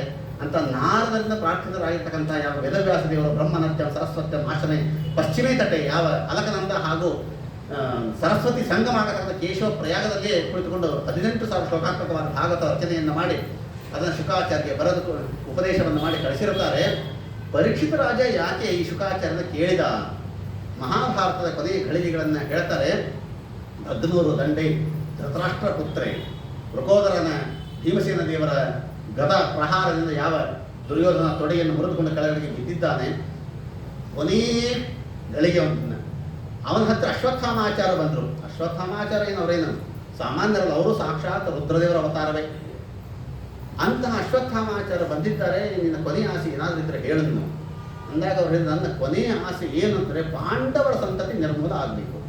ಪಾಂಡವರ ಸಂತತಿ ನಿರ್ಮೂಲ ಆಗಬೇಕು, ನನ್ನ ಸಂತತಿ ನಿನ್ನಿಂದ ಮುಂದುವರಿಬೇಕು ಅಂತ ಹೇಳ್ಬಿಟ್ರು. ತಥಾಸ್ತು ಅಂತ ಮಾತು ಕೊಟ್ಬಿಟ್ರು ಇವರು. ಅಶ್ವತ್ಥಾಮಾಚಾರ ಶುದ್ಧ ಬ್ರಹ್ಮಚಾರಿಗಳಾಗಿರ್ತಕ್ಕಂತಹ ಯಾವ ಅಶ್ವತ್ಥಾಮಾಚಾರರು ಮಾತಿನಿಂದಲೇ ಬ್ರಹ್ಮಚಾರ್ಯ ಕಳ್ಕೊಂಡ್ಬಿಟ್ರು. ಯಾವ ದುರ್ಯೋಧನ ಹೆಂಡತಿಯಲ್ಲಿ ಇವರು ಸ್ಪರ್ಶ ಮಾಡಲಿಲ್ಲ, ಮುಟ್ಟಲಿಲ್ಲ. ಒಂದು ಹೆಣ್ಣನ್ನು ಮುಟ್ಟದೆ ಬ್ರಹ್ಮಚರ್ಯವನ್ನು ಕಳೆದುಕೊಂಡಂತಹ ಮಹಾನುಭಾವ ಅಂತಂದ್ರೆ ಮನೋನಿಯಾಮಕರಾದ ರುದ್ರದೇವರು ಅಶ್ವತ್ಥಾಮನಾಗಿ ಬಂದಾಗಿತ್ತು ಅವರ ಪರಿಸ್ಥಿತಿ. ಆಯಿತು ಅಂತ ಹೇಳಿ ಉಪಪಾಂಡವರ ಕಥೆಯೆಲ್ಲ ಗೊತ್ತು. ಉಪಪಾಂಡವರ ಸಂಹಾರವನ್ನು ಮಾಡಿದ್ರು, ತಂದು ಕೊಟ್ಟರು. ಅದನ್ನು ನೋಡಿ ದುರ್ಯೋಧನ ಪ್ರಾಣವನ್ನು ಬಿಟ್ಟ. ಮುಂದೆ ಪಾಂಡವರಿಗೆ ವಿಷಯ ಗೊತ್ತಾಗ್ತದೆ. ಹೇಗಾದ್ರೂ ಮಾಡಿ ಇವನು ಕರ್ಕೊಂಡು ಬರಬೇಕು. ಅರ್ಜುನ ಬೆನ್ನಟ್ಟಿಕೊಂಡು ಹೋಗ್ತಾನೆ. ಹೋಗಿ ಅರ್ಜುನ ಬರ್ತಾ ಇದ್ದ ಗೊತ್ತಾದ ತಕ್ಷಣ ಯಾವ ಮಹಾಭಾರತದಲ್ಲಿ ಭೀಮಸೇನ ಅಂತ ಹೇಳ್ತಾರೆ, ಭಾಗವತದಲ್ಲಿ ಅರ್ಜುನ ಅಂತ ಹೇಳ್ತಾರೆ. ಅರ್ಜುನ ಸತ್ಯವಾಗಿ ಬಂದದ್ದು ಭೀಮಸೇನ, ಸ್ವಪ್ನದಲ್ಲಿ ಬಂದದ್ದು ಅರ್ಜುನ. ಇದನ್ನು ಸ್ವಪ್ನೋಯವನ್ನು ದೃಷ್ಟಾಂತ ಒಂದು ವಾಕ್ಯವನ್ನು ಕೊಟ್ಟು ಶ್ರೀಮರಾಚಾರ್ಯ ಪರಿಹಾರವನ್ನು ಮಾಡಿದ್ದಾರೆ. ಇವಾಗ ಯುದ್ಧ ನಡಿಬೇಕಾಗಿದೆ, ಹೆದರ್ಕೊಂಡು ಓಡ್ತಾ ಇದ್ದ ಅಶ್ವತ್ಥಾಮಾಚಾರ್ಯರು ಇನ್ನನ್ನು ಸಾಧ್ಯ ಇಲ್ಲ ಅಂತೇಳಿ ವಾಪಸ್ ಅವನು ಒಂದು ಬ್ರಹ್ಮಾಸ್ತ್ರವನ್ನು ಬಿಟ್ಟ ಅಶ್ವತ್ಥಾಮ. ಈ ಬ್ರಹ್ಮಾಸ್ತ್ರವನ್ನು ಬಿಟ್ಟದ್ದು ನೋಡಿ, ಈ ಕಡೆಗೆ ಅರ್ಜುನನೊಂದು ಬ್ರಹ್ಮಾಸ್ತ್ರವನ್ನು ಬಿಟ್ಟ. 2 ಬ್ರಹ್ಮಾಸ್ತ್ರಗಳು ಹೀಗೆ ಬರ್ತಾ ಇದೆ. ಅಕಸ್ಮಾತ್ ಏನೋ 2 ಬ್ರಹ್ಮಾಸ್ತ್ರಗಳು ಜಾಯಿಂಟ್ ಆಗಿಬಿಟ್ರೆ, ಸೇರಿಬಿಟ್ರೆ ಇಡೀ ಯಾವ ಭೂಲೋಕವೇ ಸ್ಫೋಟವಾಗಿ ಹೋಗ್ತದೆ. ಈ 2 ಬ್ರಹ್ಮಾಸ್ತ್ರದ ಮಧ್ಯದಲ್ಲಿ ಮತ್ತೆ ವೇದವ್ಯಾಸ ದೇವರು ಪ್ರಕಟರಾಗ್ತಾ ಇದ್ದಾರೆ. ವೇದವ್ಯಾಸ ದೇವರು ಪಾತ್ರ ಬಹಳ ಚಿಕ್ಕದು, ಮಹಾಭಾರತದಲ್ಲಿ ಬರದದ್ದವರು. ಕೃಷ್ಣಂತೆ ಪದೇ ಪದೇ ಪದೇ ಬಂದದ್ದಲ್ಲ, ಆದರೆ ಬಂದಂತಹ ಘಳಿಗೆ ಮಾತ್ರ ಅತ್ಯಂತ ಅದ್ಭುತವಾದ ಘಳಿಗೆಯಲ್ಲಿ ಬಂದಿರ್ತಾರಂತೆ. 2 ಬ್ರಹ್ಮಾಸ್ತ್ರದ ಮಧ್ಯದಲ್ಲಿ ಬಂದು ಸೇರ್ತಾ ಇದ್ದಾರಂತೆ. ಏನು ಹುಚ್ಚಿತನ ಮಾಡ್ತಾ ಇದ್ದೀರೋ ನೀವಿಬ್ಬರು, ನಿಮ್ಮ ಸ್ವಾರ್ಥಕ್ಕಾಗಿ ಯಾಕೆ ಜಗತ್ತನ್ನು ಹಾಳು ಮಾಡ್ತೀರಿ? ನೀವಿಬ್ಬರು ಒಂದು ಬ್ರಹ್ಮಾಸ್ತ್ರನ ಉಪಸಂಹಾರವನ್ನು ಮಾಡ್ಕೊಡ್ರಿ ಅಂತ ಹೇಳಿದರು. ಆಯ್ತು ಅಂತ ಹೇಳಿದ ಅರ್ಜುನ ಉಪಸಂಹಾರ ಮಾಡ್ಕೊಂಡು ಬಿಟ್ಟ. ಅಶ್ವತ್ಥಾಮಾಚಾರ್ಯ ಉಪಸಂಹಾರ ಮಾಡ್ಕೊಳ್ಳಿದ್ರೆ ಮಾಡ್ಕೊಳ್ಳಿಕ್ಕೆ ಬರ್ತಾ ಇಲ್ಲ ಇವರಿಗೆ. ಯಾಕೆ? ಬ್ರಹ್ಮಚರ್ಯ ಹಾಳಾಗಿ ಹೋಗಿತ್ತಲ್ಲ, ಉಪಸಂಹಾರ ವಾಪಸ್ ತಕ್ಕೊಳ್ಳಿಕ್ಕೆ ಬರ್ತಾ ಇಲ್ಲ ಇವರಿಗೆ. ಮತ್ತೆ ಬಿಟ್ಟರೆ ಹೆಂಗೆ ಇವರು ಅಂತಂದ್ರೆ, ಬ್ರಹ್ಮಚರ್ಯ ಕಳ್ಕೊಂಡಿದ್ದು ಒಂದು ಮುಟ್ಟಿದ್ದಿಲ್ಲ ಅವ್ನ ಹೆಂಡತಿನ, ಅದಕ್ಕೆ ಅಷ್ಟು ಬ್ರಹ್ಮಚರ್ಯ ಉಳಿದಿತ್ತು, ಬಿಡ್ಲಿಕ್ಕೆ ಬರ್ತಾ ಇತ್ತು, ಅದು ವಾಪಸ್ ತಕ್ಕೊಳ್ಳಿಕ್ಕೆ ಬರ್ತಾ ಇರಲಿಲ್ಲ. ಇದು ಅಶ್ವತ್ಥಾಮಾಚಾರ್ಯ ಪರಿಸ್ಥಿತಿ. ಮುಂದೆ ಅರ್ಜುನನೇ ಉಪಸಂಹಾರವನ್ನು ಮಾಡ್ಕೊಳ್ತಾನೆ. ಈ ಒಂದು ಕಥೆಯ ಮರ್ಮ ಇವತ್ತು ನಾವೇನು ತಿಳ್ಕೊಳ್ಬೇಕು? ನಾವೆಲ್ಲ ಇವತ್ತು ಅಶ್ವತ್ಥಾಮಾಚಾರ್ಯ ಸ್ಥಿತಿಯಲ್ಲಿ ಇದ್ದೇವೆ. ನಮಗೆಲ್ಲ ಇವತ್ತು ಬ್ರಹ್ಮಾಸ್ತ್ರವನ್ನು ಬಿಡ್ಲಿಕ್ಕೆ ಗೊತ್ತದೆ, ಬಿಟ್ಟದ್ದನ್ನು ಮತ್ತು ವಾಪಸ್ ತಕ್ಕೊಳ್ಳಿಕ್ಕೆ ನಮಗೆ ಗೊತ್ತಾಗ್ತಾ ಇಲ್ಲ. ಯಾವುದು ಅಸ್ತ್ರ ಇವತ್ತು ಅಂತಂದ್ರೆ, ನಮ್ಮ ಮನಸ್ಸೇ ಒಂದು ಅಸ್ತ್ರ ಇವತ್ತು. ನಮ್ಮ ಮನಸ್ಸನ್ನು ಕಂಡು ಕಡೆಗೆ ಬಿಡ್ಲಿಕ್ಕೆ ಗೊತ್ತದೆ ನಮಗೆಲ್ಲ. ಇವತ್ತು ಮಾರ್ಕೆಟ್ಗೆ ಹಾಕ್ತೀವಿ, ಮೋರ್ಗೆ ಹಾಕ್ತೀವಿ, ಮಾರ್ಗೆ ಹಾಕ್ತೀವಿ, ಸಿನಿಮಾ ಥಿಯೇಟರ್ಗೆ ಮನಸ್ಸನ್ನು ಹಾಕಲಿಕ್ಕೆ ಗೊತ್ತದೆ. ಆದರೆ ಸುಖದಿಂದ ನಮ್ಮ ಮನಸ್ಸನ್ನು ವಾಪಸ್ ಹೇಗೆ ಕರ್ಕೊಂಡು ಬರಬೇಕು ಅನ್ನೋದು ಇವತ್ತು ನಮಗೆ ಯಾರಿಗೂ ಗೊತ್ತಾಗ್ತಾ ಇದೆ. ಯಾಕೆ? ನಾವೆಲ್ಲ ಬ್ರಹ್ಮಚರ್ಯ ಕಳ್ಕೊಂಡವರೇ, ನಾವೆಲ್ಲ ಇವತ್ತು ಅಶ್ವತ್ಥಾಮನ ಸ್ಥಾನದಲ್ಲಿ ಇದ್ದೇವೆ ನಾವೆಲ್ಲ. ಅದಕ್ಕೊಂದು ಸುಮ್ಮನೆ ಸಣ್ಣ ದೃಷ್ಟಾಂತ ಕೊಡ್ತೇನೆ. ಹೇಗಿದೆ ಪರಿಸ್ಥಿತಿ, ನಮ್ಮ ಮನಸ್ಸಿನ ಪರಿಸ್ಥಿತಿ ಹೇಗಿದೆ ಇವತ್ತು. ಒಂದು ಪಾತ್ರೆಯಲ್ಲಿ ಹಾಲು ಇದೆ, ಆ ಹಾಲನ್ನು ನೀವು ಒಂದು ನೀರಲ್ಲಿ ಹಾಕಿರಿ. ನೀರಲ್ಲಿ ಹಾಕಿದರೆ ಮತ್ತೆ ಆ ನೀರಿನಿಂದ ಹಾಲನ್ನು ಬೇರೆ ಮಾಡಿದ್ರೆ ನೋಡೋಣ, ಮಾಡ್ತೀರಾ? ಒಂದು ಪಾತ್ರೆಯಲ್ಲಿ ಹಾಲನ್ನು ನೀರಲ್ಲಿ ಹಾಕಿರಿ, ಮತ್ತೆ ವಾಪಸ್ ಹಾಲು ಮಾತ್ರ ತಕ್ಕೊಳ್ಳೋದು ಸಾಧ್ಯ ಇಲ್ಲ, ಮಾಡ್ಲಿಕ್ಕೆ ಆಗೋದಿಲ್ಲ. ಅದಕ್ಕಾಗಿ ನೀವು ಏನು ಮಾಡಬೇಕು? ಆ ಹಾಲನ್ನು ಮೊದಲು ಕಾಯಿಸ್ರಿ, ಹೆಪ್ಪು ಹಚ್ಚಿರಿ, ಮೊಸರು ಮಾಡ್ರಿ, ಅದೇ ಹಾಲನ್ನು ಚೆನ್ನಾಗಿ ಕಡೀರಿ. ಕಡದಾಗದು ಹಾಲೇ ಬೆಣ್ಣೆಯಾಗಿ ನಮ್ಮ ಕೈಗೆ ಬರುತ್ತಲ್ಲ, ಆ ಬೆಣ್ಣೆಯನ್ನು ನೀವು ನೀರಲ್ಲಿ ಹಾಕ್ರಿ. ಯಾವಾಗ ಬೇಕೋ ಅವಾಗ ಬೆಣ್ಣೆ ನಾವು ತಕ್ಕೋಬೋದ.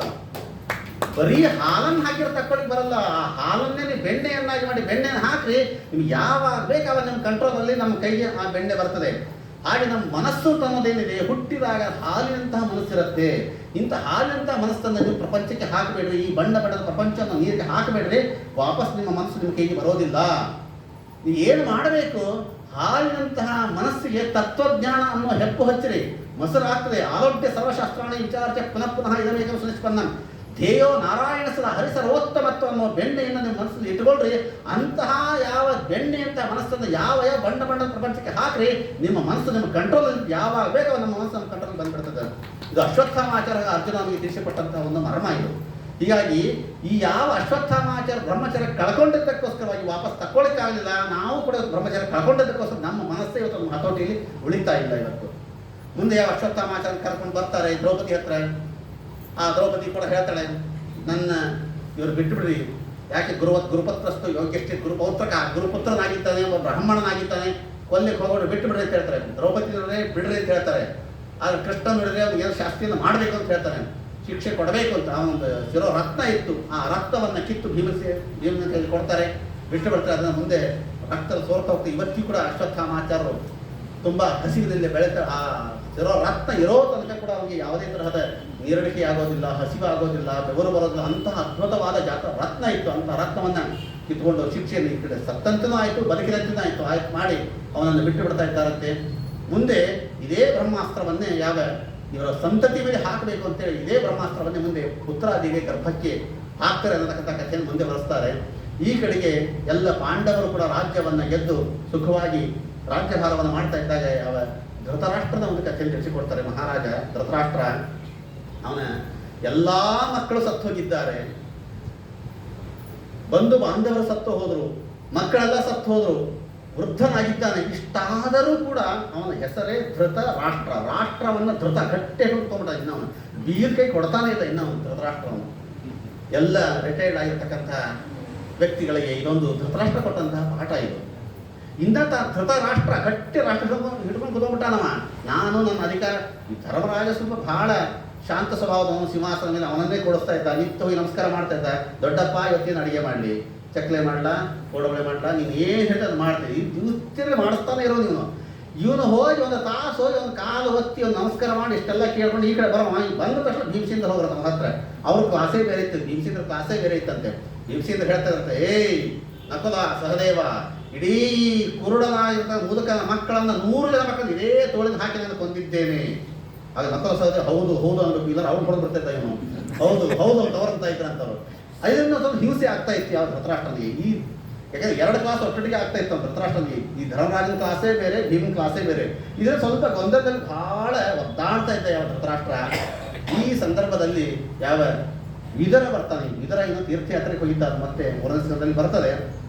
ಇದರ ತೀರ್ಥಯಾತ್ರೆಗೆ ಹೋದಂತಹ ವಿದುರ ಅರಮನೆಗೆ ಬಂದ ಹಸ್ತಿನಾಪುರಕ್ಕೆ ಪರಿಸ್ಥಿತಿಯನ್ನು ನೋಡಿದ. ಏನು ನಡೀತಾ ಇದೆ, ಯುದ್ಧವಾದ ಮೇಲೆ, ಪಾಂಡವರ ರಾಜ್ಯಭಾರ ಶುರುವಾದ ಮೇಲೆ ನಮ್ಮ ಅಣ್ಣ ಹೇಗಿದ್ದಾನೆ ನೋಡೋಣ ಅಂತ ಬಂದಾಗ ಅವನ ಅಂತಃಪುರಕ್ಕೆ ಬರ್ತಾನಂತೆ. ಮಂಚದ ಮೇಲೆ ಕುಡಿಸ್ಕೊಳ್ತಾನೆ ವಿದುರನನ್ನ. ಹೇಗಿದ್ದೀಯಾ ಅಣ್ಣ ಹೇಳಿದಾಗ ಅವನು ಹೇಳಿದ, ನಾನೇನೋ ಚೆನ್ನಾಗಿದ್ದೇನಪ್ಪ, ಧರ್ಮರಾಜ ಪಾಪ ಬಹಳ ಒಳ್ಳೆಯವನವನು, ನಾನು ಏನು ಬೇಕು ಎಲ್ಲವನ್ನೂ ಮಾಡಿಸಿ ಹಾಕ್ತಾನೆ. ಆದರೆ ಭೀಮ ಇದ್ದಾನಲ್ಲ ಇವನೇ ಬಹಳ ಕೆಟ್ಟವನಪ್ಪ, ಭೀಮ ಮಾತ್ರ ಬಂದು ಬೈತಾನೇ ಇರ್ತಾನೆ ಇವನು.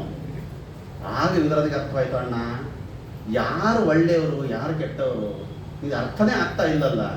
ಯಾಕಂದ್ರೆ ಜೀವನದಲ್ಲಿ ನಾವೆಲ್ಲ ಕುರುಡರಾಗಿಬಿಟ್ಟು ನಾವೆಲ್ಲ ಧರ್ಮದ ವಿಚಾರದಲ್ಲಿ ನಾವು ಯಾರು ಒಳ್ಳೆಯವರು ಯಾರು ಕೆಟ್ಟವರು, ಯಾವುದನ್ನು ನಾವು ತೊಗೊಳ್ಬೇಕು ಯಾರು ತೊಗೊಳ್ಬಾರ್ದು ಅನ್ನೋದೇ ಇವತ್ತು ನಮ್ಗೆ ಗೊತ್ತಾಗ್ತಾ ಇಲ್ಲ ನನಗೆ. ಕುರುಡನಾದ ಧೃತರಾಷ್ಟ್ರನಂತೆ ಎಲ್ಲಿಯೋ ನಾವು ಕಾಲಲ್ಲಿ ರೋಡಲ್ಲಿ ನಾವು ಓಡಾಡ್ತಾ ಇರ್ತಾರೆ, ಚಪ್ಪಲಿ ಹಾಕೊಂಡು ಶೂ ಹಾಕೊಂಡು ಓಡಾಡ್ತಾ ಇರ್ತೀವಿ ಫುಟ್ಪಾತ್ ಮೇಲೆ.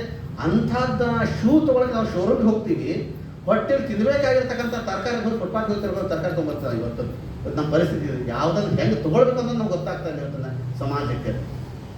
ವಿದುರ ಹೇಳಿದ, ನಿಮ್ಗೆ ಯಾರು ಒಳ್ಳೆಯವರು ಯಾರು ಕೆಟ್ಟವರು ಅರ್ಥ ಆಗ್ತಾ ಇಲ್ಲ. ಯಾಕೆ ಭೀಮ ಬೈತಾ ಇದ್ದಾನೆ? ಅವನು ಹೇಳಿದ ಒಂದೇ ಒಂದು ಇದಕ್ಕಿಂತ ನೀಚ ಮಾತ್ರ ಯಾವುದೂ ಹೇಳಲಿಕ್ಕೆ ಆಗೋದಿಲ್ಲ.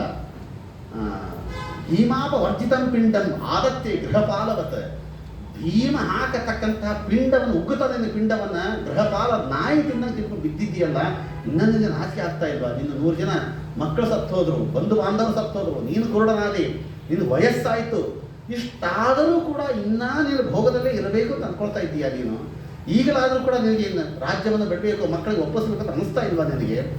ನಾನಾ ಥರದ ವಿದುರ ನೀತಿಯಲ್ಲಿ ಪರಿಪರಿಯಾದ ಉಪದೇಶವನ್ನು ಮಾಡ್ತಾನೆ. ಯಾವಾಗ ವಿದುರ ಅವನಿಗೆ ಉಪದೇಶವನ್ನು ಮಾಡಿದನೋ ಆಗ ಅವನಲ್ಲಿರ್ತಕ್ಕಂಥ ಕಲಿ ಹೊರಗೆ ಬರ್ತಾನಂತ. ವಿದುರ ಹೇಳಿದ ಅವನಿಗೆ, ನೋಡಪ್ಪ, ಪರಮಾತ್ಮ ನಮ್ಮನ್ನು ಹುಟ್ಟಿಸಿದಾಗ ಕೆಲವು ಹಂತಗಳನ್ನು ಕೊಡ್ತಾನೆ. ಆ ಹಂತಗಳನ್ನು ದಾಟಿದ ಮೇಲೆ ಕೆಲವುದನ್ನು ನಾವಾಗಿ ಬಿಡ್ತಾ ಬಿಡ್ತಾ ಬಿಡ್ತಾ ಹೋಗ್ಬೇಕಂತೆ. ಸುಖವನ್ನು ಕೆಲವು ಸಂದರ್ಭದಕ್ಕೆ ನಾವು ಕಡಿಮೆ ಮಾಡ್ತಾ ಹೋಗ್ಬೇಕು. ನಾವು ಎಲ್ಲ ಕಾಲದಲ್ಲಿ ಒಂದೇ ಥರದ ಸುಖವನ್ನು ನಾವು ಅಂಟಿಸ್ಕೊಳ್ಳಿಕ್ಕೆ ಹೋಗ್ಬಾರ್ದು. ನಾವು ಇವತ್ತು ಹೆಂಗಿದ್ದೀವಿ ನಾವು ಮನುಷ್ಯರು ಇವತ್ತು ಅಂತಂದರೆ, ಸುಖಕ್ಕೋಸ್ಕರವಾಗಿ ಎಲ್ಲ ತರಹದ ಪ್ರಯತ್ನಗಳನ್ನು ನಾವು ಮಾಡ್ತೀವಿ. ಇವತ್ತು ಹುಟ್ಟಿದ ತಕ್ಷಣ ಮಗುವಿಗೆ ನೋಡ್ರಿ ಊಟ ಮಾಡಿಸ್ಬೇಕು, ಊಟ ಮಾಡಿಸ್ಲಿಕ್ಕೆ ಅಂತ ಒಂದು ಮುಹೂರ್ತ ಇಟ್ಕೊಂಡು ನಾವು ಅನುಮುಹೂರ್ತ ಅಂತೇಳಿ, ಊಟ ಪ್ರಾರಂಭ ಮಾಡಲಿಕ್ಕೆ ಅಂತ ಒಂದು ಮುಹೂರ್ತ ಇದೆ. ಅದು ಊಟ ಬಿಡ್ಲಿಕ್ಕೆ ಅಂತ ಯಾವ್ದಾದ್ರು ಮುಹೂರ್ತ ಇದೆಯಾ ಇವತ್ತು? ಅನುಮೂರ್ತ ಅಂತ ಮಾಡ್ಕೊಂಡು ಊಟ ಶುರು ಮಾಡಿಸ್ತೀವಿ, ಊಟ ಬಿಡೋ ಮುಹೂರ್ತ ಅಂತ ಯಾವುದಿಲ್ಲ. ಅದಕ್ಕೆ 60 ವರ್ಷ ಶಾಂತಿ 70 ಶಾಂತಿ ಬರ್ತಾರಲ್ಲ, ಇವೆಲ್ಲ ಶಾಂತಿ ಅಂದ್ರೆ ಎಲ್ಲ ಕಡಿಮೆ ಮಾಡೋಂಥ ಅರ್ಥ, ಬಿಡ್ರಿ ಅಂತ ಹೇಳಿಲ್ಲ, ಕಡಿಮೆ ಮಾಡೋಂಥ ಅರ್ಥ ಅಷ್ಟೇ ಹೊಸದಾಗಿ. ಅದಕ್ಕಾಗಿ ಶಾಂತಿಗಳು ಶುರುವಾಗ್ತವೆ. ನೀ ಇಷ್ಟೆಲ್ಲ 80 ವರ್ಷ ಶಾಂತಿ 80 ವರ್ಷ ಶಾಂತಿ ಆಯ್ತಲ್ಲ ಮಾರಾಯ ನಿನಗೆ ಧೃತರಾಷ್ಟ್ರ. ಇಷ್ಟಾದರೂ ಕೂಡ ನಿನ್ನ ಬುದ್ಧಿ ಬರ್ತಾ ಇಲ್ಲ, ಸಾಕು ರಾಜ್ಯದ ಮೊಹವನ್ನು ಬಿಡೋತಂದಾಗ ಯಾವಾಗ ಕಲಿ ಹೊರಗೆ ಬಂದನು ಆಗ ಶುದ್ಧರಾಗಿರ್ತಕ್ಕಂಥ ಗಂಧರ್ವ ಅವನ ಧೃತರಾಷ್ಟ್ರ. ವಿದುರನಿಗೆ ಹೇಳ್ತಾನೆ, ಇನ್ನು ಮುಂದೆ ನಾನು ಕೂಡ ವಾನಪ್ರಸ್ಥಕ್ಕೆ ಹೋಗ್ತೇನೆ ಅಂತೇಳಿ ವಿದುರ, ಗಾಂಧಾರಿ, ಧೃತರಾಷ್ಟ್ರ, ಕುಂತಿ, ಸಂಜಯ 5 ಜನರು ಸೇರಿಕೊಂಡು ವನಕ್ಕೆ ಅವರು ಹೊರಡ್ತಾರೆ. ಧರ್ಮರಾಜನ ಆಜ್ಞೆಯನ್ನೇ ತೆಗೆದುಕೊಂಡು ಹೋಗಿ ಅವರವರ ಮೂಲರೂಪವನ್ನವರಲ್ಲಿ ಸೇರಿಕೊಳ್ತಾರೆ. ನಾರದರು ಇಲ್ಲಿ ಬಂದು ಹೇಳಿರ್ತಾರಂತೆ ಯಾವ ಧೃತರಾಷ್ಟ್ರನಿಗೆ, ಯಾವ ಧರ್ಮರಾಜನಿಗೆ, ಇನ್ನು ಕೆಲವೇ ದಿವಸದಲ್ಲಿ ಕಲಿಯುಗ ತಾಂಡವ ಆಡ್ತದೆ, ಹೆಚ್ಚು ಕಾಲ ನಿಮಗೆ ಇರಬಾರದು ಅಂತ ಹೇಳಿರ್ತಾರೆ. ಈ ಕಡೆಗೆ ಕೃಷ್ಣ ಪರಮಾತ್ಮ ದ್ವಾರಕಾಪಟ್ಟಣಕ್ಕೆ ಹೊರಡಬೇಕು ಅಂತ ಹೊರಟಿದ್ದ.